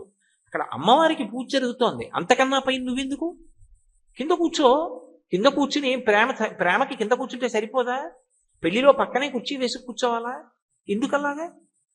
అదే శాస్త్ర మర్యాదను పాటించుట. సర్వమంగళాదేవతని మంగళసూత్రానికి పూజ చేస్తారు. అది మామూలు సూత్రం కాదు, దాని పేరే మంగళసూత్రము. సూత్రము అంటే తాడు, అది మామూలు తాడు కాదు, అది సర్వమంగళములకు కారణము. ఎందుచేత అంటే ఆ తాటిలోకి అమ్మవారిని ప్రవేశపెడతారు, శతమానములని పెడతారు. పెట్టి ఆ శతమానాల్లోకి అమ్మవారిని ఆ సూత్రంలోకి ఆవాహన చేస్తారు. భవస్య దేవస్య పత్నై నమః, సర్వస్య దేవస్య పత్నై నమః, ఈశానస్య దేవస్య పత్నై నమః అని పరమశివుడికి 8 నామాలున్నాయో ఆ పరమశివుడి యొక్క భార్యకి కూడా అంతే పత్నై నమః అని 8 నామాలతో పిలుస్తారు. పార్వతీదేవికి సర్వమంగళాదేవత అని పేరు. ఎందుచేతనో తెలుసా? భాగవతంలో నిరూపించింది ఆవిడ. పోతన గారు అద్భుతాన్ని ఆవిష్కరించారు. పరమశివుడు హాలాహల భక్షణం చేయడానికి బయలుదేరాడు. దేవతలందరూ భయపడిపోయారు. ఆ హాలాహలం దగ్గరికి వెడితే కాల్చేస్తుంది. కానీ శివుడు మాత్రం తాను నిర్భయంగా ఎదురెళ్ళి నిన్ను నేను తినేస్తానని ఇలా చెయ్యి చాపి హాలాహలాన్ని పట్టుకుని కడి చేసి ఆ ముద్ద చేసి నోట్లో పెట్టుకున్నాడు. పెట్టుకునే ముందు అమ్మవారిని అడిగాడు పార్వతీదేవిని, పిల్లలందరూ బాధపడుతున్నారు, పార్వతి హాలాహలం తరువుకొచ్చేస్తోంది, కంటే జగముల దుఃఖము వింటే జలజనిత విషపు వేడిమి ప్రభువై యుండుట ఆర్తుల ఆపద గింటించుట దాన ఫలము దానం కీర్తి మృగాక్షి. పిల్లలు ఏడుస్తున్నారు హలాహలం కాల్చేస్తోందని. కాబట్టి పార్వతి, నేను ఆ హలాహలం పుచ్చేసుకుంటాను. ఏ అంటే పార్వతీదేవి అంది, మీ ఇష్టం వచ్చినట్టు చెయ్యండి. ఇక్కడ వరకు విన్నాడు పరీక్షిత్. శుకుడు భాగవతం చెప్తుంటే ఆగండి ఆగండి ఆగండి ఆగండి అడ్డుపడ్డ అసలు పరీక్షిత్. ఏమన్నారు? పార్వతీదేవి మీ ఇష్టం వచ్చినట్టు చెయ్యిందండా, హలాహలం తినేస్తానంటే అది ఏమైనా మధుర పానీయమా, కొబ్బరి నీళ్ళ? అది దానికి ఎదురొస్తే కాలిపోయారు. హాలాహలం పుచ్చుకుంటే పరమశివుడికి ఏమైనా అయితే ఆవిడ 5వ తరం ఏమవుతుంది? ఆడదానికి 5వ తరం కన్నా గొప్పది ఉంటుంది. అటువంటిది ఆవిడ తన యొక్క సౌభాగ్యానికి కారణమైనటువంటి పరమశివుడి యొక్క ప్రాణాల్ని లోకాల మర్యాద కోసమని వాళ్ళ క్షేమం కోసం పణంగా పెట్టిందా? తాగేమందా? ఎలా తాగమందండి అని అడిగాడు. అంటే శుకమహర్షి అన్నారు, అది మృంగిడిది హలాహలమని, మృంగిడివాడు శివుండని ఆవిడికి తెలుసు. మింగుతున్నది హలాహలమని తెలుసు. మృంగిడివాడు విభుండని, మింగుతున్నవాడు తన భర్తే అని తెలుసు. అయినా కూడా మృంగమని సర్వమంగళ మంగళసూత్రమునెంతమది నమ్మినదో. ఆవిడ తాగేవయా అంది. ఎందుకో తెలుసా? తన మంగళసూత్రం మీద ఆవిడకి అంత నమ్మకం. లోకంలో ఏ ఆడదాని మెడలోనైనా మంగళసూత్రం నిలబడితే అది ఎవరి వలన అంటే అమ్మవారి యొక్క అనుగ్రహం చేత మంగళసూత్రాలు నిలబడతాయి. అందుకే ఎవడికైనా గండకాలం ఉంటుంది. లోకంలో జన్మించినటువంటి నక్షత్రాన్ని బట్టి గండకాలాలు వస్తూ ఉంటాయి. గండకాలంలో భర్త శరీరం పడిపోకుండా రక్షించుకోగలిగిన శక్తి ఎవరి చేతిలో ఉంటుందంటే ఆడదాని చేతిలో ఉంటుంది. అందుకే లలితా సహస్రంలో అమ్మవారికి ఒక నామం ఉంది. అందులో పులోమజార్చిత అని ఒక నామం. ఆమెకి పులోమజ అని పేరు శచీదేవికి, ఇంద్రుడి భార్యకి. ఆమె చేత లలితాదేవి ఆరాధింపబడుతూ ఉంటుంది. ఇంద్రుడికి అంత గొప్ప వైభవం ఎందుకు వచ్చిందంటే ఆయన భార్య అమ్మవారిని పూజ చేస్తుంది కాబట్టి. సర్వమంగళాదేవిని తల్లిదండ్రులు ఎంతో భక్తితో మంగళసూత్రంలోకి ఆవాహన చేయిస్తారు. ఆవాహన చేయించి, ఏమో ఈ పెళ్లికొచ్చినటువంటి సువాసినిల్లో ఏ ఆడది అంత భక్తితో ప్రతిరోజు సర్వమంగళాదేవతని ఉపాసన చేస్తోందో అని ఆ మంగళసూత్రాన్ని తీసుకొచ్చి ప్రతి వారి మెడలో ఉంచుతారు. సభలో పెద్దలైన వారు ఉన్నారనుకోండి, పరమ భక్తి తత్పరులైన వాళ్ళు, ఒక్కసారి వాళ్ళ చెయ్యి వేయిస్తారు ఆ మంగళసూత్రాల మీద. ఎందుచేత అంటే ఆ తాడు కట్టేటప్పుడు అది కేవలం ఏదో పరిమిత కాలానికి సంబంధించింది కాదు, రక్షాబంధనంలాగా. ఆ సూత్రం కడుతూ ఒక మాట అంటాడు, మమ జీవన హేతునా, నేనున్నానని గుర్తు ఏమిటో తెలుసా? ఈ తాడే. ఆ తాడు కేవలంగా ఇద్దరిని కలిపిన తాడు అని అనుకోకండి. ఇద్దరి మధ్య ఆనుకూల్యతని కల్పిస్తుంది. దాంపత్యం ఒక బండికున్న 2 చక్రాల్లా ఉండాలి. ఆ అన్యోన్యత లేదనుకోండి, ఇక ఆ దాంపత్యానికి అర్థం ఉండదు. ఆవిడ చెడి అంటే ఈయన పెడి అన్నాడు అనుకోండి, ఇంకేం సంసారం. అక్కడికి వెళ్ళిన వాడు కూడా విసుగొస్తుంది, చిసి ఇంకో మాట వెళ్ళకూడదు ఇంటికి. మంగళసూత్రానికి ముడులు ఇక్కడేస్తారు, కంఠంలో కడతారు తప్ప ఇంకొక చోట కట్టరు. ఎందుకు కట్టరు అంటే ఇక్కడ తల ఉంటుంది, తలకి ఈ కింద నుంచి శరీరం ఉంటుంది. ఈ శరీరం యొక్క కష్ట సుఖాలన్నీ తల చూస్తుంది. ఇప్పుడు నేను ఉపన్యాసం చెప్తున్నాను అనుకోండి, ఉపన్యాసం చెప్తుండగా దోమలు వచ్చి నా కాళ్ళని కరుస్తున్నాయి అనుకోండి, ఊరుకుంటాయా? పాదాలు చెప్తాయి. దోమలు విశేషంగా కరిచేస్తున్నాయే కింద, చాలా బాధగా ఉంది అంటే ఉపన్యాసం చెప్పడం ఆపి నేను దోమలు కొట్టుకోలేనుగా. అందుకని నా మెదడు అంటుంది, ఓ ఎడమ పాదమా నువ్వు లేచి కుడి పాదం వెనక దోమ కుడుతోంది కాబట్టి, ఎదురుగుండా బల్ల అడ్డుంది కాబట్టి అసభ్యంగా ఉండదు, నువ్వు వెళ్ళి కుడి పాదాన్ని రుద్దు, దోమ వెళ్ళిపోతుందంటుంది. భర్త, ఇది భార్య. ఇది కలిసి ఉండేది ఈ కంఠం చేత. ఈ కంఠమునకు మంగళసూత్రం కట్టారు అంటే ఇవి ఎప్పుడూ దెబ్బలాడుకోకుండా ఉండవే. ఉపన్యాసం చెప్తుంటే ఊరి దోమల వల్ల అంటుందా? అనదు. విసుక్కోకుండా అవి 2 కలిసి ఉండి ఎలా నడుస్తున్నాయో మీరు అలా నడిచెదరుగాక. అందుకు మంగళసూత్రం మెడ మీద కంఠానికి కడతారు. 2 పార్వతీ పరమేశ్వరుల పాద ద్వంద్వం ఉంటుంది. ఆది దంపతులు వాళ్ళ యొక్క పాదముల మీద ముడి తగులుతుంటే ఆ ముళ్ళు తగిలితే శాశ్వతత్వం ఉంటుంది. ఆ మంగళసూత్రం నిలబడుతుంది. అందుకే ఉపాసన యందు భర్త పూజ చెయ్యాలి అంటే ఒక్క అనారోగ్యంగా ఉంటే తప్ప. అనారోగ్యం లేకపోతే ప్రతిరోజు తలస్నానం చెయ్యాలి. తలస్నానం చేయకపోతే పురుషుడికి పూజా మంటపంలో ప్రవేశించే అధికారం లేదు, ఆచమనం చేయకూడదు. ఒంట్లో బాగులేదు, కంఠగత స్నానం ఇక్కడ వరకే స్నానం చేయొచ్చు, లేదా ఇక్కడి నుంచి స్నానం చేయొచ్చు తప్ప ఒంట్లో బాగుంది తలస్నానం చెయ్యాలి.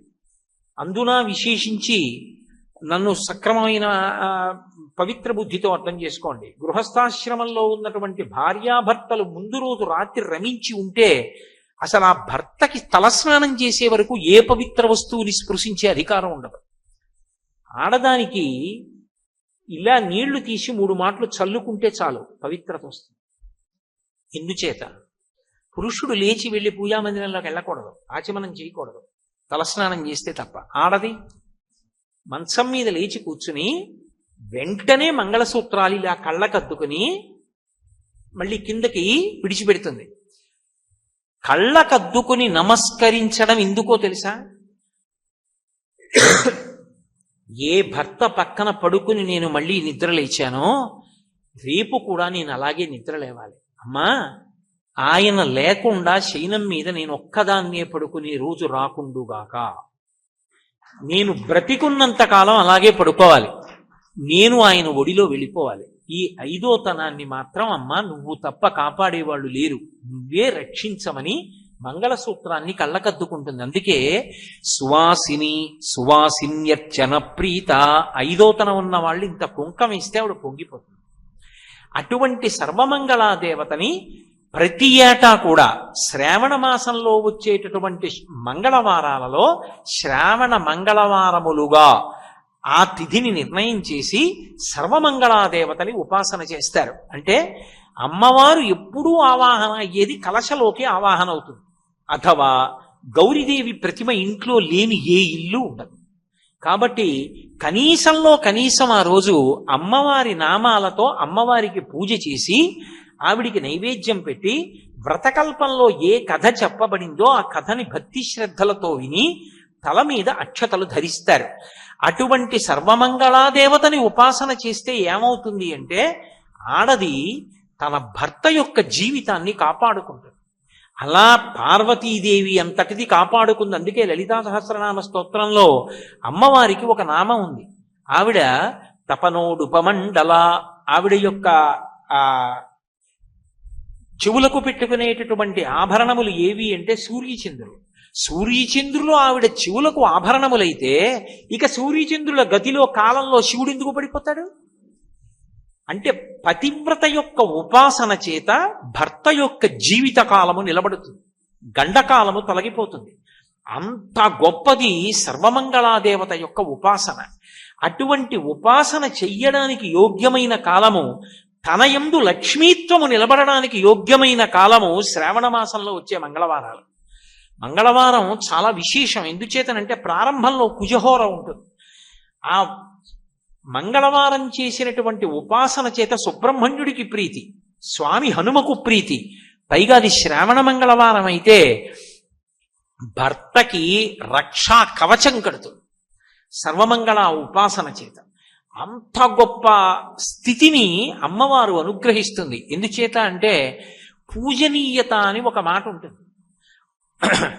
ఒక ఆడదాని గౌరవం అంతా దేని మీద ఆధారపడుతుంది అంటే, నేను ఏదో కాలక్షేపం కోసమని చెప్పి ఎలా పడితే అలా మాట్లాడడం నాకు అలవాట్లేదు. వేదాన్ని ఆధారం చేసుకుని ఋషులు చెప్పిన పవిత్రమైన విషయాలు చెప్పగలను తప్ప నేను ఏదో అర్థం లేని వాదనలు వాదాలు అన్న పేర్లు పెట్టి మాట్లాడడం నాకు అలవాట్లేదు. నేను పరమసత్యం మీతో మాట్లాడుతున్నాను. ఒక స్త్రీ పరమ గౌరవం దేని మీద ఆధారపడుతుంది, జీవితంలో తృప్తి దేని మీద ఆధారపడుతుంది అంటే భర్త మీద ఆధారపడి ఉంటుంది. ఇది కాదు అనలేని సత్యం.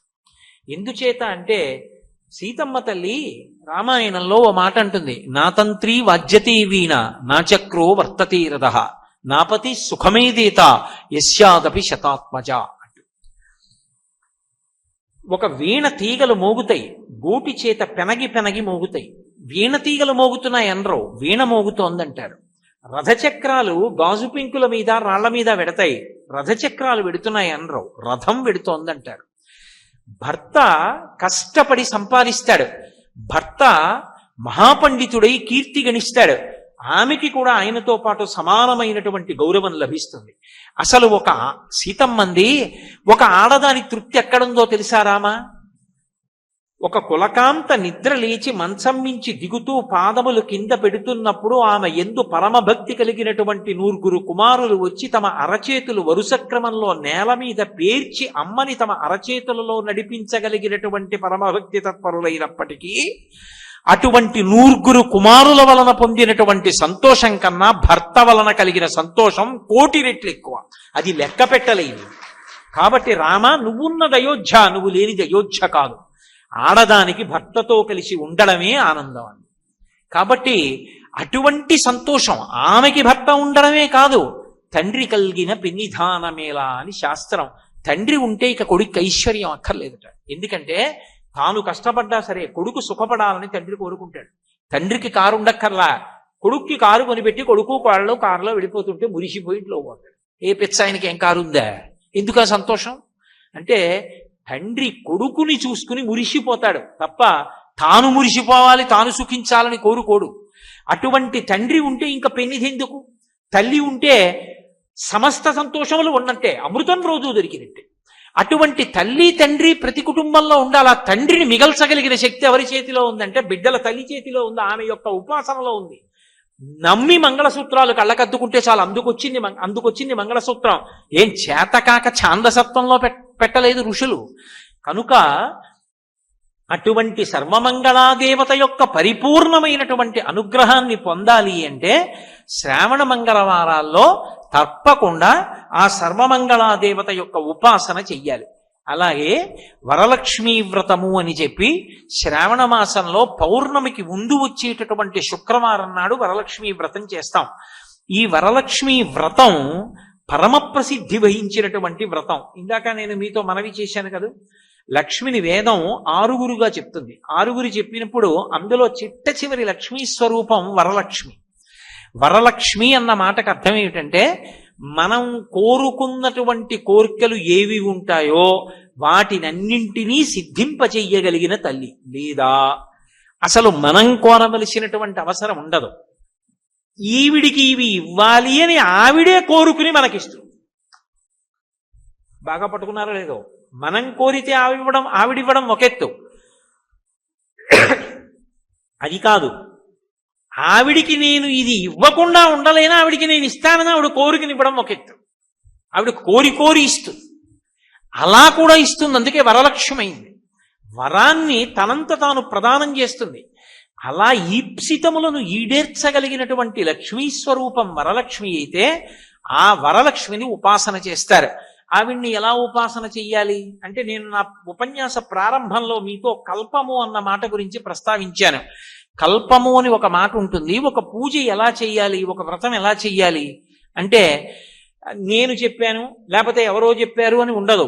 దేని బట్టి ఉంటుంది అంటే, ఋషి చెప్పాడా, దేవత చెప్పిందా, భగవంతుడు చెప్పాడా, ఋషి చెప్పాడా, వీళ్ళిద్దరిలో ఎవరో చెప్తారు. వాళ్ళిద్దరూ కాకుండా చెప్పడం సాధారణంగా ఉండదు. వాళ్ళిద్దరిలో ఎవరు చెప్పారు, ఎలా చెప్పారు మూలంలో, దాన్ని బట్టి ఆ వ్రతం చేస్తారు. భవిష్యోత్తర పురాణంలో ఉంది వరలక్ష్మి వ్రతకల్పం గురించి. అందులో అసలు ఒక మాట చెప్తారు. అసలు మీరు ఎప్పుడైనా ఒక విషయం జ్ఞాపకం పెట్టుకోండి, ఒక వ్రతం చెయ్యాలన్నా, ఒక నోము చెయ్యాలన్నా దానికి కొన్ని నియమాలు ఉంటాయి. పెళ్లి కావలసినటువంటి పిల్ల చేసింది అనుకోండి, అది పెళ్ళైన వాళ్ళు చెయ్యరు అని గుర్తు. ఒక అట్ల తద్ది నోముందనుకోండి, ఒక ఉండ్రాళ్ల తద్ది నోముందనుకోండి, పెళ్లి కావలసిన పిల్ల చేస్తుంది. నాకు ఉత్తముడైన భర్త రావాలి అని చేస్తుంది. అప్పుడు సిద్ధించడానికి మార్గం ఏమిటంటే తల్లిదండ్రులకు నమస్కారం చేసి చెయ్యాలి. అలాగే పెళ్ళైపోయిన ఆడది చేసేటటువంటివి కొన్ని ఉంటాయి. అవి దేని కొరకు చేస్తారు అంటే, ఇక ఉత్తముడైన భర్త రావడం అన్న మాట లేదు, అంతకు ముందు చేసేసింది, అందుకే వచ్చాడు ఉత్తముడైన భర్త.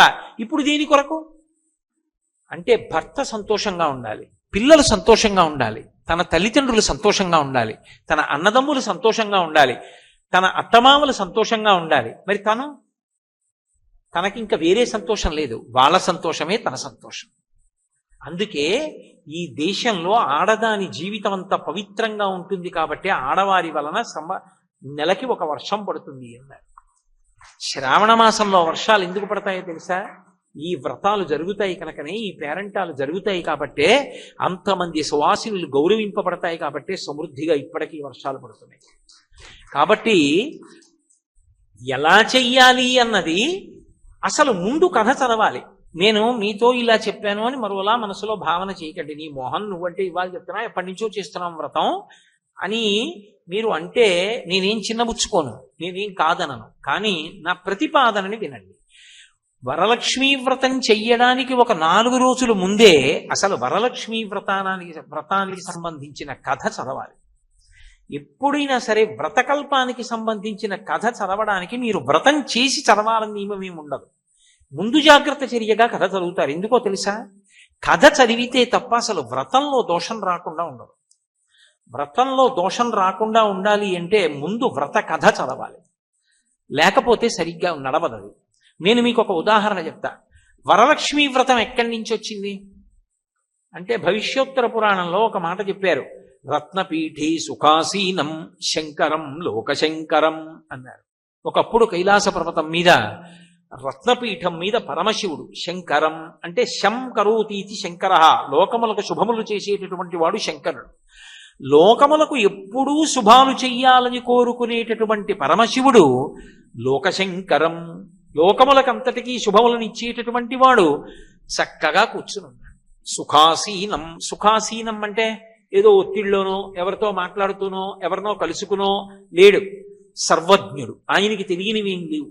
ఈశాన సర్వ విద్యానాం ఈశ్వర సర్వభూతానాం బ్రహ్మాధిపతి బ్రహ్మణోధిపతి బ్రహ్మా శివో మే అస్తు సదాశివోం. సమస్త విద్యలు ఎవరి ఎందుంటాయంటే పరమశివుడు ఎందుంటాయి. ఆయనకి తెలియనిది లోకంలో ఎవరికి ఉండదు. అందుకే ఏదైనా ఆయన పార్వతీదేవికి చెప్తేనే బయటకు వస్తుంది. అందుకని సుఖాసీనం. ఇప్పుడు ఆయన ఎలా ఉన్నాడు? ఒత్తిడిలో ఉండగా ప్రశ్న వేయకూడదు. ఆయన ప్రశాంతంగా ఉన్నప్పుడు ఆయన్ని ప్రశ్న వేయాలి. కాబట్టి ఇప్పుడు హాయిగా సంతోషంగా పరమ ప్రశాంతంగా కూర్చుని ఉన్నాడు. రత్నపీఠే సుఖాసీనం శంకరం లోకశంకరం చూసింది పార్వతీదేవి. ఆవిడ వెంటనే ప్రపచ్చ గౌరీ సంతుష్ట లోకానుగ్రహకామ్యయా, అందులో అన్నారు గౌరీదేవి ప్రశ్న వేసింది. ఎవరు వేశారు? పార్వతి అనలేదు, కాళీ అనలేదు, హైమవతి అనలేదు. ప్రపచ్చ గౌరీ సంతుష్ట. సంతుష్ట అంటే పూర్తిగా కోరికలన్నవి లేనంత తృప్తి. ఆవిడికి కోరుకోవడానికి ఏం లేదు, ఇంకా అంత తృప్తి ఆవిడ. అంత తృప్తితో ఉన్నటువంటి గౌరీ ప్రపచ్చ ప్రశ్న వేసింది శివుణ్ణి. ఎవరి కోసం? తన కోసం కాదు. తన కోసం అంటే తనకోటి లేదన్నదోటి ఉంది, ఆవిడికి లేదన్నదేం లేదు, ఆవిడికి అన్నీ ఉన్నాయి. అందుకని సంతుష్ట. మరి ఎవరి కోసం అడిగింది? లోకానుగ్రహకామ్యయా. ఏమిటి ఆవిడ కామం, ఆవిడ కోరిక?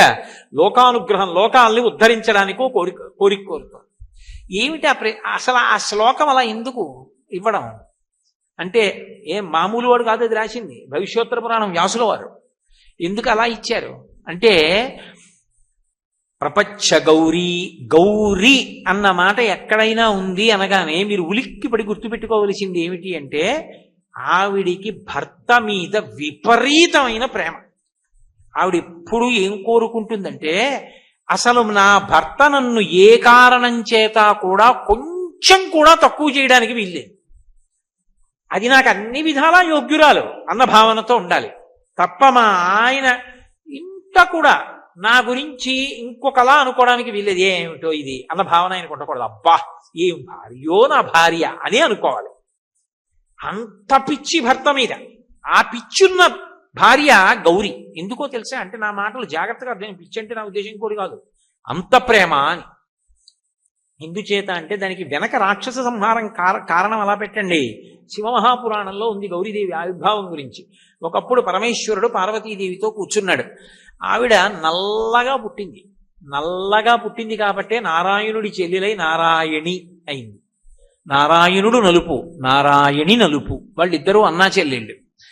నల్లటి పార్వతీదేవి పక్కన కూర్చుంది. నారదుడు పెట్టాడు పేరు కాళీ అని పెట్టాడు పార్వతీదేవి పుట్టినప్పుడు. పర్వతరాజపుత్రి కాబట్టి పార్వతి. పరమశివుడు స్ఫటికమణినిభం పార్వతీశం నమామి. ఆయన తెల్ల స్ఫటికమణిలా ఉంటాడు. ఆయన ఒకరోజు ఎందుకో ఇలా కూర్చుని ఇలా చూసుకున్నాడు. అబ్బా ఎంత తెల్లగా ఉన్నాను. ఇలా చూశాడు, భార్య వంక నల్లగా ఉంది అన్నాడు. ఆవిడ చూసింది, అన్నన్నా అంటే నువ్వు తెల్లగా ఉన్నావు, నేను నల్లగా ఉన్నాను, నీకు నేను తగిన దానను కానన్న భావన ఒకటి నీలో ఉందా అనుకుంది. అనుకుని ఉత్తర క్షణం యోగాగ్ని రగల్చి అందులో పడిపోయి అందులోంచి పసుపు తెలుపు ఎరుపులు కలిసినటువంటి బంగారు వర్ణంతో గౌరవర్ణంతో వెలిసిపోతూ వచ్చి పక్కన కూర్చుంది. శంకరుడు చూసి తెల్లపోయి గౌరీ అన్నాడు. ఏమిటి నేను ఇలా చూసి అన్నందుకు యోగాగ్నిలో దూకి మళ్ళీ గౌరవర్ణంతో వచ్చావా అన్నాడు. ఆవిడంది, అసలు మీరు నన్ను ఏ విషయంలోనైనా సరే ఇంత పిసరైనా సరే మీకు పక్కన నేను తగినదానను కానన్న భావన పొందడం నేను అంగీకరించలేను. అందుకే గౌరవర్ణంతో వచ్చా. మీరు తెల్లగా ఉంటారు, నేను తెలుపు పసుపు ఎరుపుల రంగు, ఏది బాగుంది? అమ్మో నువ్వే ఎక్కువ. అంటే దానికి కారణం వేరే ఉంది. ఈ శరీరం కౌశికీ అయింది, కౌశికీ అయి రాక్షస సంహారం చేసింది. దానికి కారణం వేరు. ఆవిడే అలా అర్థం బద్దం లేకుండా పడిపోతుందని మీరు అనుకోకూడదు. దానికి వెనక మళ్ళీ పౌరాణికమైన కారణం ఒకటి ఉంటుంది. బాహ్యంలో ఆవిడికి శివుడి మీద అంత ప్రీతి. అందుకే పెళ్లి చేసేటప్పుడు ఆడపిల్లతో గౌరీ పూజ చేయిస్తారు. గౌరీ పూజ ఎందుకు చేయిస్తారంటే, అమ్మా మీరిద్దరూ ఆది దంపతులే, నిత్యాయ త్రిగుణాత్మనే పురజితే కాత్యాయని శ్రేయసే సత్యాయ అద్య కుటుంబిని మునిమన ప్రత్యక్ష చిన్మూర్తయే అని శంకర భగవత్పాదులు ఆది కుటుంబం. అటువంటి నువ్వు ఒక్కసారి పరమశివుడిలా చూసి అంటే అగ్నిగుండంలో దూకావు, మళ్ళీ అంత రంగుతో పైకొచ్చి కూర్చున్నావు. అమ్మ నేను కన్నవాళ్ళను వదిలేస్తున్నాను, ఇంటి పేరు వదిలేస్తున్నాను, వంశాన్ని వదిలిపెట్టేస్తున్నాను, అన్నదమ్ముల్ని, ఉన్న ఊరిని, స్నేహితుల్ని, బంధువుల్ని అందరినీ వదిలేస్తున్నాను. తెర పైకెత్తిన తర్వాత చూశాను అతను ఎవరో, అతని చిటికిన వేలు పట్టుకుని సముద్రాలు దాటి వెళ్ళిపోతున్నాను. అమ్మా ఇంతమందిని వదిలేసినా ఎవరి కోసం వెళ్ళిపోతున్నానో తెలుసా? ఆయన ఒక్కడు నువ్వు నాకు తగిన దానమని అంటే చాలు, నా జీవితానికి తృప్తి. అమ్మా నువ్వు ఒక్కసారి శివుడిలా అంటే తట్టుకోలేకపోయావు, అంత గొప్పదాని వయ్యుండి, ఆదిశక్తి వయ్యుండే. నేను అబలనమ్మా, సామాన్యమైన ఆడదాన్ని.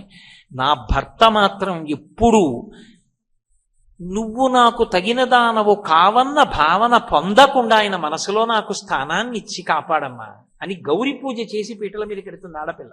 వీడియోల కోసం పూజలు చేయకూడదు, జీవితంలో అభ్యున్నతి కోసం పూజ చేయాలి. తల్లిదండ్రులు అలా చేయించాలి. అటువంటి గౌరీదేవి భర్త యందు విశేష ప్రేమ కలిగినది. ఇది వ్యాస హృదయం. అందుకని ప్రపంచ గౌరీ, గౌరీ అడుగుతోంది అంటే ఇప్పుడు ఎవరి కోసం అడుగుతోంది?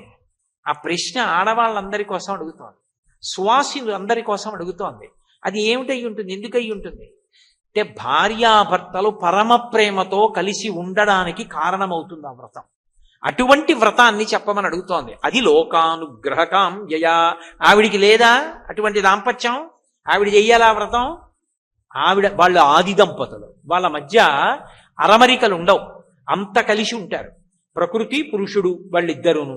ఇక పాలు తెలుపు, సూర్యుడు కాంతి, వజ్రము దాని యొక్క ప్రభ, దీపము కాంతి, మధుర పదార్థము తీపి, ఇవి ఎలా కలిసి ఉంటాయో పార్వతీ పరమేశ్వరులు అలా కలిసి ఉంటారు. శక్త్యా లోభయితున్నాహం ఐశ్వర్యేణ ధనీనవా అనన్యే రాఘవేణాహం భాస్కరేణ ప్రభాయధ అంటుంది సీతమ్మ తల్లి రామాయణంలో.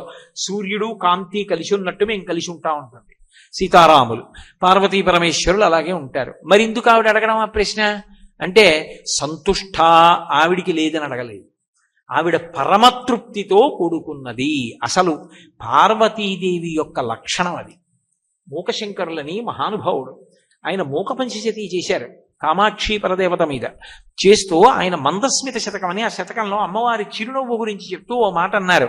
హేరంబేచ గుహేచ హర్షభరితం వాత్సల్యమంకూరయన్ మారద్రోహిణి పూరుషే సహభువం ప్రేమాంకురం యంజయన్ ఆనమ్రేషు జనేషు పూర్ణ కరుణా వైదగ్ధ్యముత్తాలయ కామాక్షి స్మితమంజరీ తవ కథంకారం మయా కథ్యతే అన్నారు. అమ్మా హేరంబేచ, నీ పెద్ద కొడుకు పరమయోగ్యుడు, ఆయనకి లేని శక్తి ఏం లేదు, సమస్త విఘ్నములకు అధిపతి. పైగా తల్లి కొడుకు పుట్టినప్పుడు పెద్ద కొడుకు అనుకుంటుందట, వీడు ఎప్పుడు మా ఆయన పక్కన ఉండి మా ఆయన మనస్సుకి శాంతి కల్పించాలి, అటువంటి కొడుకు అవ్వాలని కోరుకుంటుందట. విఘ్నేశ్వరుడు ఎప్పుడూ శివుడు పక్కన నుంచి ఉంటాడు, అందుకే హేరంబుడని పేరు. పెద్ద కొడుకంత యోగ్యుడు, కాబట్టి నువ్వు ఆదిశక్తివి. నీ దగ్గర సమస్తమైన శక్తులు ఉన్నప్పటికీ నువ్వు ఆ శక్తుల్ని నీ పెద్ద కొడుకు కోసం ఎందుకు ఉపయోగించక్కర్లేదు, కాబట్టి నీకు అవసరం లేదు. రెండోవాడు గుహేచ, సుబ్రహ్మణ్యుడు. గుహ అంటే ఏదో పర్వత గుహ అని అర్థం కాదు, ఆత్మగుహ. మహాజ్ఞాని అయి ఈశ్వర స్వరూపమై సమస్త భూతముల యందు వెలుగొందుతూ ఉంటాడు. అటువంటి సుబ్రహ్మణ్యుడు జ్ఞానజ్యోతి అయిన అటువంటి కొడుక్కి ఏం చేస్తావు? ఏమీ చెయ్యక్కర్లా. నువ్వు ఆదిశక్తివి, అన్ని శక్తులు నీ దగ్గర ఉన్నాయి. కానీ పెద్ద కొడుక్కి చేద్దామంటే ఏ ఉపకారం అక్కర్లా, ఆయనే అంత గొప్పవాడు. పోనీ రెండో కొడుక్కి చేద్దామంటే ఆయనకి అవసరం లేదు, ఆయన అంత గొప్పవాడు. మరి ఇంకా పోనీ మీ ఆయనకి ఏమైనా చేసి పెడదామంటే ఆయన సామాన్యుడు కాడు. మారద్రోహిణి పూరుషే సహభువం ప్రేమాంకురం యంజయన్. ఏకంగా లోకంలో అందరూ పెళ్ళెందుకు చేసుకుంటారంటే కామాన్ని ధర్మంతో ముడియడానికి చేసుకుంటారు. మీ ఆయనకి కామమే లేదు, మన్మధుణ్ణి కాల్చవతల పారేశాడు.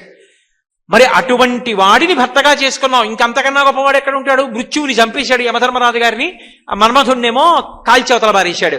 జనన మరణములకు కారకులైనటువంటి మన్మధుణ్ణి యముణ్ణి కాల్చింది చంపింది ఒక్క పరమశివుడే. కాబట్టి హేరంబీచ గుహీచ హర్షభరితం వాత్సల్యమంకూరయన్. నీ భర్త అంత గొప్పవాడు, కాముణ్ణి కాల్చాడు, యమధర్మరాజు గారిని చంపేశాడు. వక్షస్థలం మీద పాదం ఎత్తి తంతి విరుచుకు పడిపోయి చచ్చిపోయాడు. యముడంతటి వాడు, అందరినీ చంపే యముడు శివుడి చేతిలో చనిపోయాడు. వక్షస్థాడనమంత కస్య కఠినాపస్మార సంవర్ధనం భోభృత్పర్యటనం నమ శిరశిర కోటీర సంఘర్షణం కర్మీదం మృదులస్య తావక పదద్వంద్వస్య గౌరీపతే మచ్చేతోమణిపాదుకా విహరణం శంభో సదాంగీకురు అంటారు శంకరులు. అంతటి మహానుభావుడైనటువంటి పరమశివుడు నీకు భర్త. కాబట్టి భర్త కోసం నీ శక్తి ఉపయోగించక్కర్లా. మరి అమ్మ నీ దగ్గరున్న శక్తి అంతా ఏం చేస్తావు? ఇద్దరు కొడుకులకి అక్కర్లేదు, మీ ఆయనకి అక్కర్లేదు, పోనీ నీకు అసలు అక్కర్లేదు, నువ్వు ఆదిశక్తివి. మరి ఎవరి కోసం ఉపయోగిస్తావు శక్తి అంతా? ఆనమ్రేషు జనేషు పూర్ణ కరుణా వైదగ్ధ్యముత్తాలయ. ఎవడైనా అమ్మా కామాక్షి అని ఇలా వంగుతాడేమో, అమ్మా అని పిలుస్తాడేమో అని చూస్తూ ఉంటుందిట. ఎవడైనా అమ్మా అని రెండు చేతులు జోడించి నమస్కరిస్తే తన శక్తి పెట్టి అనుగ్రహిస్తుంది. అమ్మా నువ్వు అంత సంతృప్తి కలిగిన దానివి, నీకే కోరికలు లేవంటారు మోకశంకర్లు. కాబట్టి ప్రపంచ గౌరీ సంతుష్ట, ఒక్క పాదం వేయాలంటే వ్యాసుల వారి హృదయం అలా ఉంటుంది. ఆవిడ ప్రశ్న వేస్తోంది. ప్రశ్న ఆవిడ కోసం కాదు, లోకానుగ్రహకామ్యయా, లోకం కోసం అడిగింది. ఏమని అడిగింది అంటే యద్వ్రతం పావనం స్త్రీణాం పుత్ర సంపత్ ప్రదాయకం అంది. ఆవిడంది, ఓ శివ, లోకంలో ఉండేటటువంటి స్త్రీలంటే సువాసినులు ఏ వ్రతం చెయ్యాలి? ఏ వ్రతం చేస్తే వాళ్ళందరికీ కూడా సంతానము కలుగుట, సంపద కలుగుట, ఈ రెండూ జరుగుతాయి. ఏ వ్రతం అసలు సువాసినులైన వాళ్ళందరూ చెయ్యాలి, దయచేసి నాకు చెప్పవలసింది అంది. అంటే ఆవిడికి చెప్పడంగా లోకానికంతటికీ అది ప్రచారం కావాలి, లోకమంతా అనుగ్రహాన్ని పొందాలి. ఆ వ్రతం చేసి అందరూ కూడా అటువంటి అదృష్టాన్ని అందుకోవాలి. అది ఆవిడ హృదయం జగన్మాతగా. అందుకని ఆవిడ అడిగింది పరమశివుణ్ణి. ఆయన అన్నాడు, పార్వతి నువ్వు అడిగినటువంటిది చాలా ఉత్తమమైనటువంటి ప్రశ్న. వ్రతానాముత్తమం నామ సర్వ సౌభాగ్యకారణం. ఆయన మొట్టమొదట ఆవిడ హృదయాన్ని గమనించి ఆయన అన్నాడు, ఏ వ్రతమాచరించినటువంటి కారణము చేత సౌభాగ్యము చెక్కు చెదరదో. సౌభాగ్యం అంటే ఐదవతనం అంటే ఐదింటిని ధరించడానికి అధికారమును పొంది ఉండడం. ఏమిటవి? మంగళసూత్రం, చేతులకు గాజులు, కాళ్ళకి మంజీరములు, కొప్పులో పువ్వులు, పాపట తిలకధారణ, ఇలాంటి ఐదోతనానికి సంబంధించినటువంటి విశేషములు ధరించడానికి అధికారమును పొంది ఉండేటటువంటి స్థితి కోల్పోకుండా బతికున్నంత కాలం పసుపు కుంకాలతో ఉండడానికి ఈ వ్రతము ఆధారమై ఉన్నది. సర్వ సౌభాగ్యకారణం, ఇది సర్వసంపత్కరం శీఘ్రం పుత్రపౌత్ర ప్రవర్ధనం. ఈ వ్రతాన్ని ఆడవాళ్లు చేసినటువంటి కారణం చేత ఏమవుతుందంటే భర్తకి ఆయువు నిలబడుతుంది. 2, ఇది సమస్తమైనటువంటి సంపదలు కలగడానికి కారణమవుతుంది. 3, పుత్ర పౌత్ర ప్రవర్ధనం. మాటలో అందం మీరు గమనించాలి. పుత్ర, ఒక వయస్సులో కొడుకుని కోరుకుంటాడు, వంశాభివృద్ధి జరగాలి కాబట్టి. కూతురు వద్దని అనరు, కూతురు ఉండాలి, లేకపోతే 2 వంశాలు ఎలా తరిస్తాయి? దశ పూర్వేషాం దశాపరేషాం, 10 తరాలటు 10 తరాలిటు ఎలా తరిస్తాయి కన్యాదానం చేయకపోతే? ఆడపిల్ల ఉండాలి, కానీ తన వంశం నిలబడడానికి కొడుకు ఉండాలి. కాబట్టి పుత్ర పౌత్ర ప్రవర్ధనం, ఒక వయస్సులో కొడుకు ఉండాలని కోరుకోవాలి. 70 ఏళ్ళు వచ్చిన ఆవిడ కూడా చేసుకునేటప్పుడు పుత్రుడు కావాలని ఎందుకు చేస్తుంది? పౌత్ర ప్రవర్ధనం అంటే మనవలు కావాలని చేస్తుంది. అప్పుడు మనవలు కావాలి, ఇంకా పెద్దదైతే మునిమనవలు కావాలి, ఇంకా పెద్దదైతే ఇనుమునవలు కావాలి. అన్నిటికన్నా ముందేం కావాలి? సౌభాగ్యం కావాలి. సౌభాగ్యాన్ని, సంపత్తిని పుత్ర పౌత్ర ప్రవర్ధనము చెయ్యగలిగినటువంటిది. అంటే బాగా జ్ఞాపకం పెట్టుకోండి, ఓ శ్లోకం ఉంటుంది, త్రితలం త్రిగుణాకారం త్రినేత్రం చ త్రియాయుషం త్రిజన్మ పాప సంహారం ఏక బిల్వం శివార్పణం అని. ఒక్క బిల్వాన్ని శివుడి మీద వేస్తే త్రియాయుషం, 3 ఆయుర్దాయాలు చూస్తాడని. ఏమిటి ఆయుర్దాయాలు అంటే? బాల్యము, కౌమారము, యవ్వనము, 3టిని చూస్తాడు. త్రియాయుషం అంటే ఏ ఆయుషంలో నిలబడ్డాడు ఇప్పుడు? వార్ధక్యం అంటే అపమృత్యు దోషం లేకుండా నువ్వు వృద్ధుడవైపోయే వరకు ఆరోగ్యంతో బతికుండడానికి కారణం ఒక్క మారేడు గలం శివుడి మీద వెయ్యి. అలా పుత్ర పౌత్ర ప్రవర్ధనం అంటే కొడుకు పుడతాడు కొత్తగా పెళ్ళైన పిల్లకి, ఆ వ్రతం అలా చేస్తే వీడు నా కొడుకు పుట్టేశాడు కదండి వ్రతం ఎందుకు అనకూడదు. ఆ పిల్లవాడు పెద్దవాడు అవుతాడు, ఆ పిల్లవాడు యశోవంతుడు అవుతాడు, ఆ పిల్లవాడు మంచి ఉద్యోగం సంపాదిస్తాడు, కోడలు వస్తుంది. ఇన్నాళ్ళు వరలక్ష్మి వ్రతం చేసిన ఫలితం ఏమిటో తెలుసా? నువ్వు ఒక శ్రావణ శుక్రవారం నాడు శ్రావణ పట్టి పట్టుకుని వెళ్ళి కోడలకి ఇస్తావు, ఇచ్చి కోడలతో వరలక్ష్మి వ్రతం చేయిస్తావు పెద్దరికతో. అప్పుడు కూడా పక్కన కూర్చుని చేసుకుంటుంది అత్తగారు. చేసుకుంటే పౌత్ర ప్రవర్ధనం. ఆ తర్వాత కొడుక్కి కొడుకు పుడతాడు, మనవణ్ణి చూస్తావు, తర్వాత ముని మనవణ్ణి చూస్తావు. ఇన్ని ఇవ్వగలిగినది ఏదో తెలుసా పార్వతి? అదే వరలక్ష్మి వ్రతం నామ వ్రతమస్తి మనోహరం. వరలక్ష్మీ వ్రతం అనబడేటటువంటి ఈ వ్రతం ఉన్నదే, ఇది పరమ మనోహరమైనటువంటి వ్రతం. చాలా అందంగా ఉంటుంది పార్వతి, ఏం కఠినంగా ఏం ఉండదు. అది చేయడం ఏదో కష్టంతో కూడుకున్నది కాదు. అసలు ఆ వ్రతం వస్తోంది అంటే ఆ వ్రతం చెయ్యడానికి ముందు నుంచి పూర్వాంగం అంటే శుక్రవారం నాడు వ్రతం చేసుకోవాలి అంటే గురువారం నుంచి చేసే పనులన్నీ ఎంత సంతోషదాయకంగా ఉంటాయో తెలుసా? మనోహరం. చేసుకునే వాళ్ళకి కాదు, ఇంట్లో చూసే వాళ్ళకి సంతోషంగా ఉంటాయి. ఎంత ఆనందంగా ఉంటుందో ఆ వరలక్ష్మీ వ్రతం పార్వతి.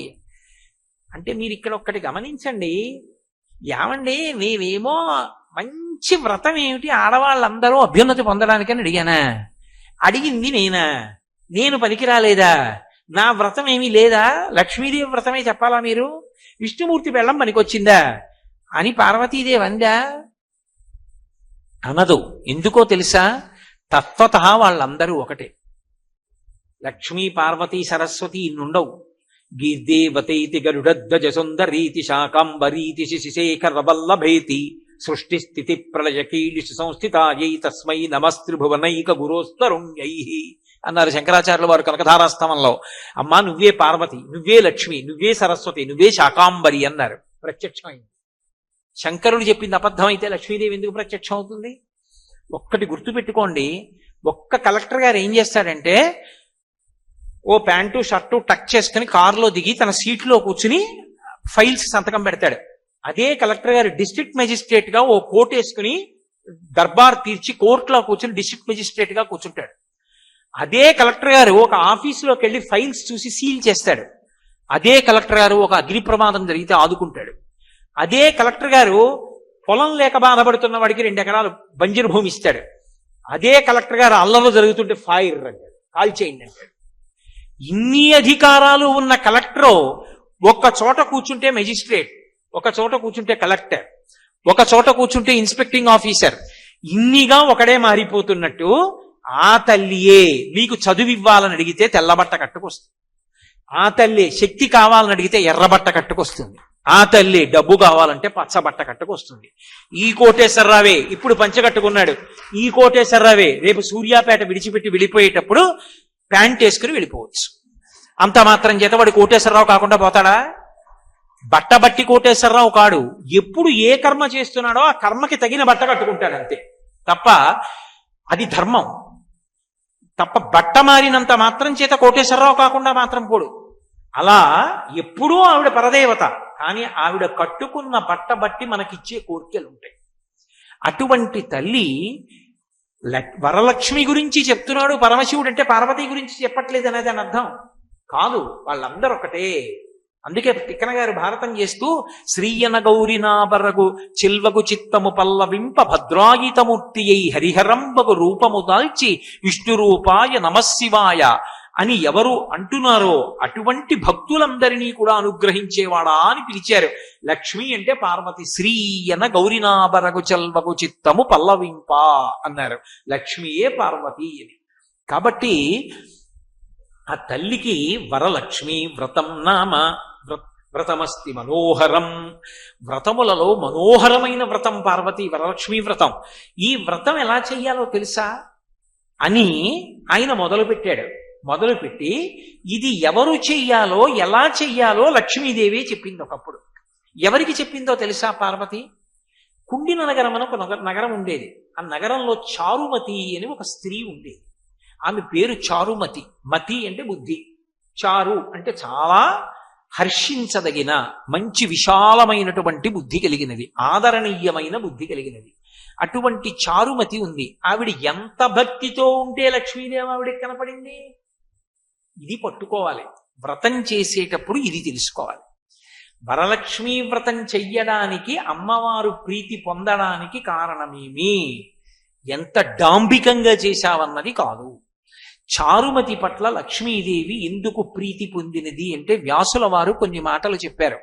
పతిభక్తిరత సాధ్వి, ఆమె శ్వశురయోర్ముదా కళావతి సావిదుషి సతతం మంజుభాషిణి, ఇవి చెప్పారు. ఎందుకు కనపడింది లక్ష్మీదేవి కల్లో? ఏంటి ఆవిడ? పతిభక్తిరత, ఆమె విశేషమైనటువంటి పతిభక్తి కలిగిన సాధ్వి. సాధ్వి అంటే పతివ్రత. ఈ దేశానికి ఉన్న గొప్పతనం ఏమిటంటే పురుషులు కొన్ని వేల సంవత్సరములు అన్నిటినీ విడిచిపెట్టి తపస్సు చేస్తే భగవంతుణ్ణి పొంది ఎంత శక్తి పొందారో, భర్తయే దైవము అని చెప్పి తన ధర్మాన్ని పాటించిన ఆడవాళ్లు కూడా అంత శక్తిని పొందారు. దాన్ని పతివ్రతా ధర్మము అని పిలుస్తారు. ఇక్కడ మీరు ఒక్క విషయం, సున్నితమైన విషయాన్ని గుర్తుపెట్టుకోవాలి. ధర్మము, ధర్మ రహస్యము, ధర్మ సూక్ష్మము చాలా సున్నితంగా ఉంటాయి. ధర్మము దేన్ని బట్టి ఉంటుంది అంటే ధర్మము అవతల వారిని బట్టి ఉండదు. ధర్మము నా వైపు నుండి ఉంటుంది. ఇప్పుడు నేను పితృధర్మాన్ని పాటించాలి. తండ్రిగా నా ధర్మం నేను చెయ్యాలి. నా కొడుకు మంచివాడు కాడనుకోండి, ఎప్పుడు నాన్నగారు డబ్బు ఇవ్వండి నాన్నగారు డబ్బు ఇవ్వండి అని నన్ను తినేసే కొడుకు అనుకోండి. పరమేశ్వరుడు దయవల్ల నా కొడుకు అటువంటి వాడు కాడు. కానీ మీ మీద ఉదాహరణ పెడితే మీరు బాధపడతారని నా మీద నేను పెట్టుకోవడం. అయినా కూడా పితృధర్మం అంటే నేను తండ్రిగా వాడు వృద్ధిలోకి రావడానికి, వాడు భగవంతుడి దయవల మంచి బుద్ధి పొందాలని నేను ఎప్పుడూ కోరుకుంటూ ఉండాలి తప్ప నా కొడుకు మంచివాడు కాదు కాబట్టి నేను మంచివాడు కాకుండా పోతానంటే అనకూడదు. లోకంలో ఎవడో లంచం తీసుకున్నాడు కాబట్టి నీ లంచం తీసుకున్నాను అనకూడదు. లోకంలో ఎవడో నిష్కారణంగా నింద చేయడం మొదలెట్టాడు కాబట్టి నేను నింద చేస్తానని ఆవేశపడకూడదు. ఎందుచేతనో తెలుసా? దానికి ఒక లక్షణం ఉంటుంది. శిశుపాలుడు కృష్ణుణ్ణి 100 సార్లు తిట్టాడు. పడ్డప్పుడల్లా ఎవరు తిట్లు పడ్డట్టు కనపడ్డాడు? శిశుపాలుడు 1వ మాట తిట్టాడు. ఎవరు పడ్డాడు? ఎవరు తిట్టాడు? కృష్ణుడు పడ్డాడు, శిశుపాలుడు తిట్టాడు. 2వ మాట శిశుపాలుడు తిట్టాడు, కృష్ణుడు పడ్డాడు. 3వ మాట శిశుపాలుడు తిట్టాడు, కృష్ణుడు పడ్డాడు. 99 సార్లు పడ్డవాడిలా కృష్ణుడు, తిట్టినవాడిలా శిశుపాలుడు కనబడ్డారు. 100వ మాట అయ్యాక భారతంలో అలా ప్రవర్తించకని తెలిసి వచ్చే కథ అయింది. అవునా? దేనికైనా హద్దు ఉంటుంది. హద్దు దాటితే ఇలా ఉంటాయని చూపిస్తుంది ఇతిహాసం. అలాగే ధర్మం అనేటటువంటిది ఎప్పుడూ కూడా అవతల వారిని బట్టి ఉండదు, మనని బట్టి ఉంటుంది. నేను కొడుకైతే మా నాన్నగారు అమ్మగారు నాకు ఆస్తి ఇస్తారా, ఆస్తి ఇవ్వరా, లేకపోతే ఆయన సంపాదించిందంతా ఏమైనా మఠాలకు ఇస్తున్నాడా, గుళ్ళకి ఇస్తున్నాడా, దాన్ని బట్టి నేను గౌరవిస్తాననకూడదు. తల్లిదండ్రులు కాబట్టి నువ్వు గౌరవించి తీరాలి. నేను ఉద్యోగిని కాబట్టి నా సంస్థని ఎత్తి మీద పెట్టుకుని పూజించాలి. నా అన్నపానాలకు అది ఆధారమైంది కాబట్టి. నా అధికారి కనపడ్డాడు అనుకోండి, నేను ఎక్కడ ఉద్యోగం చేస్తున్నానో ఆ ఉద్యోగం చేస్తున్న చోట నా అధికారి కనపడ్డాడు అనుకోండి, ఉత్తర క్షణంలో నేను ఆయనకి ముందు నమస్కారం చెయ్యాలి. ఎందుకని? ఆయన విశ్వాంశ సంభూతులప్పున్నాడు. ఆయన విశ్వాంశ ఎందు ఉన్నాడు కాబట్టి అక్కడ కూర్చున్నాడు, ఆ కుర్చీలో కూర్చుని ఉన్నాడు కాబట్టి ముందు నమస్కారం నేనే చేయాలి. ముందు రోజు సాయంకాలం నాకు జరిగిన సత్కారంలో ఆయనే వచ్చి నాకు పూలదండేసినా మర్నాడు నేను కార్యాలయానికి వెళ్ళినప్పుడు ముందు నమస్కారం నీ చెయ్యాలి. ఎందుకని? ధర్మం అప్పుడు ఉద్యోగిగా నా ధర్మం. ధర్మము మన వైపు నుంచి ఎడుతుంది, అంతేగాని అవతల వారిటువంటి వారు అన్న దాన్ని బట్టి ధర్మం ఉండదు. పతివ్రత పతిభక్తి రత సాధ్వి అన్న మాటకు అర్థం ఏంటంటే వాళ్ళ ఆయన మంచివాడు కాబట్టి ఆవిడ అలా ఉందండి అని తీర్మానం చేయకూడదు. ఆయన ఎటువంటి వాడైనా ఆవిడ పతిని దైవంగానే చూసింది, తన ధర్మం తాను నెరవేర్చింది. అందుకే పతివ్రతల కథలు చదువుతూ ఉంటే కొంచెం ఇలా ఉంటుంది ఏమిటండి, అలా ఉంటారా ఎక్కడైనా, మరీ అతిగా వ్రాశారేమో అనిపిస్తుంది.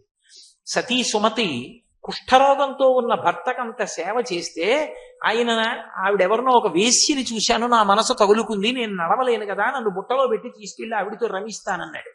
ఆవిడ బుట్టలో పెట్టి తీసుకెళ్ళింది సతీ సుమతి.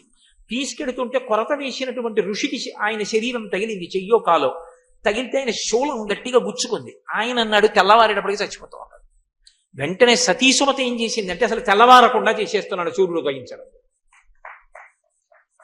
ఇప్పుడు ఈ కథని చెప్పాను అనుకోండి, మీరంటారు నీ మొహం ఏదో చెప్పాలి కాబట్టి చెప్తున్నావు కానీ వాడేమిట్రా కుష్ఠరోగం ఏమిటి, ఆవిడ మహాతల్లి అన్నం పెట్టి అంతా పోషిస్తుంటే వీడికి మళ్ళీ వేశ్య కావలసి రావడం ఏమిటి, వీడు బుట్టలో పెట్టి పట్టుకెళ్ళడం ఏమిటి, ఏమన్నా అర్థం ఉందా, ఇలాంటి కథలు చెప్పచ్చా నువ్వు అంటారు. కానీ ధర్మం అలాగే ఉంటుంది. ధర్మము మన వైపు నుండి ఉంటుంది. అందుకు ఆవిడ చరిత్రలో మిగిలిపోయింది. వాడు అలాంటి వాడు కాబట్టి నేను వదిలేసిపోతున్నానంటే కథలో ఎందుకు ఆవిడ ఎందుకు ఆదర్శమూర్తి అవుతుంది, ఆవిడ కథ ఎందుకు చెప్పుకుంటాం.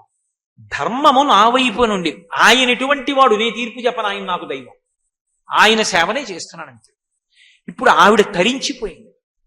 ఇది ధర్మమునందు ఉండేటటువంటి సూక్ష్మం. అవతలవాడి బట్టి నువ్వు కదలకూడదు, నువ్వుగా కర్తవ్య నిర్వహణ చెయ్యాలి. కాబట్టి ఆవిడ పతిభక్తి రత సాధ్వి. వాళ్ళ ఆయన గురించి ఎక్కడైనా ఉందా ఆ కథలో? వాళ్ళ ఆయన ఎటువంటి వాడో చెప్పారా? చెప్పలేదు. కానీ విశాల హృదయంతో మనమేమనుకోవాలంటే ఆయన చాలా మంచివాడని చెప్పాలి.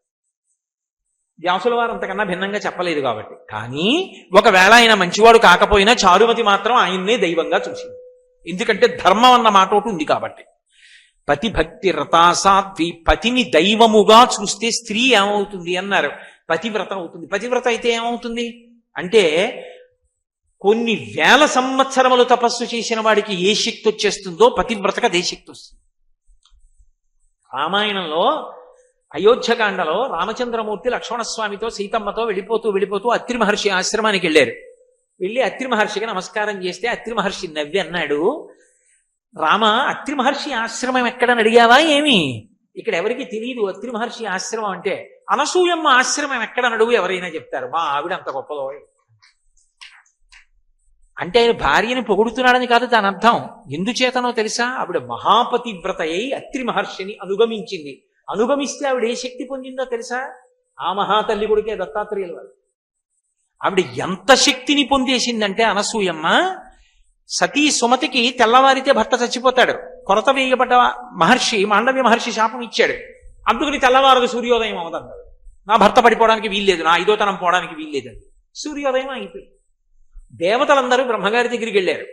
అయ్యో సూర్యోదయం అవ్వట్లేదు, సూర్యోదయం అవ్వకపోతే సంధ్యావందనాలు లేవు, పూజలు లేవు, ప్రమాణం లేదు, కాలం నడకలేదు, ఆగిపోయింది. అందుకని ఎలా అన్నారు. ఆయన 4 తలలు ఓసారి పట్టుకుని అన్నాడు, ఇది నా వల్ల తెగదు, ఈవిడికి నచ్చ చెప్పగలిగింది. ఎందుకని ఆవిడ భర్తకు సంబంధించిన వ్యవహారం అది మాట్లాడాలంటే ఇంకో పతివ్రత మాట్లాడాలి. అనసూయమ్మ దగ్గరికి వెళ్ళండి అన్నాడు. దేవతలందరూ అనసూయమ్మ దగ్గరికి వెళ్ళారు. అనసూయమ్మ అంది, ఎవరా మాట అంది సూర్యుడు ఉదయించకూడదని? సుమతి అంది. ఎందుకంది?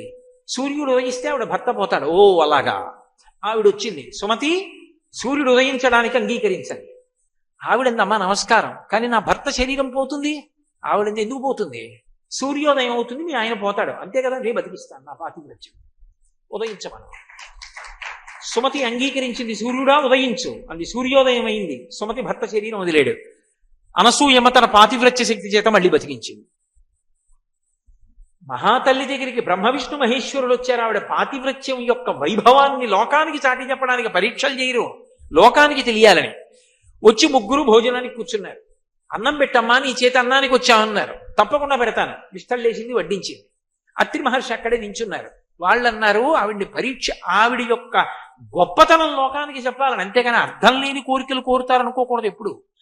వాళ్ళు అన్నారమ్మా మాకు నియమం ఉందమ్మా, మాకు వడ్డన చేసేటప్పుడు ఒంటి మీద బట్ట లేకుండా వడ్డన చెయ్యాలి, అలా చేస్తేనే మేము తింటామన్నారు. ఆవిడ ఒక్క క్షణం ఆలోచించి, ఎలా?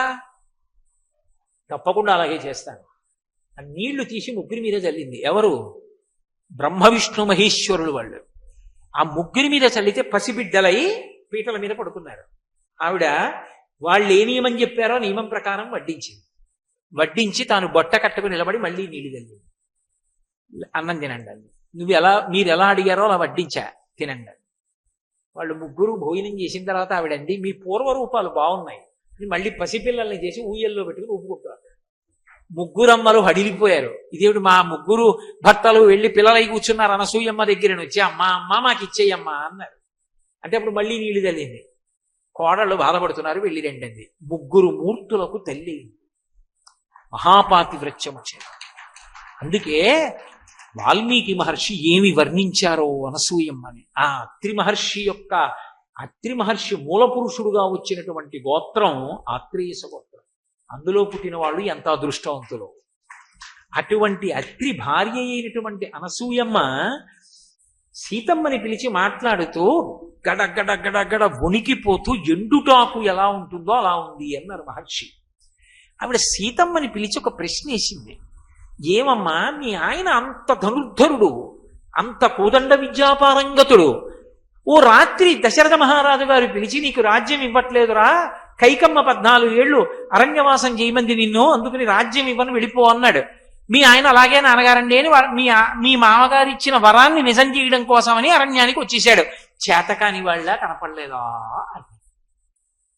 సీతమ్మంది, అమ్మ లోకంలో రాత్రి మద్యపానం చేసి వచ్చి భార్యని పశువుని కొట్టినట్టు కొట్టి పడుకునేటటువంటి భర్తలు ఉన్నారు.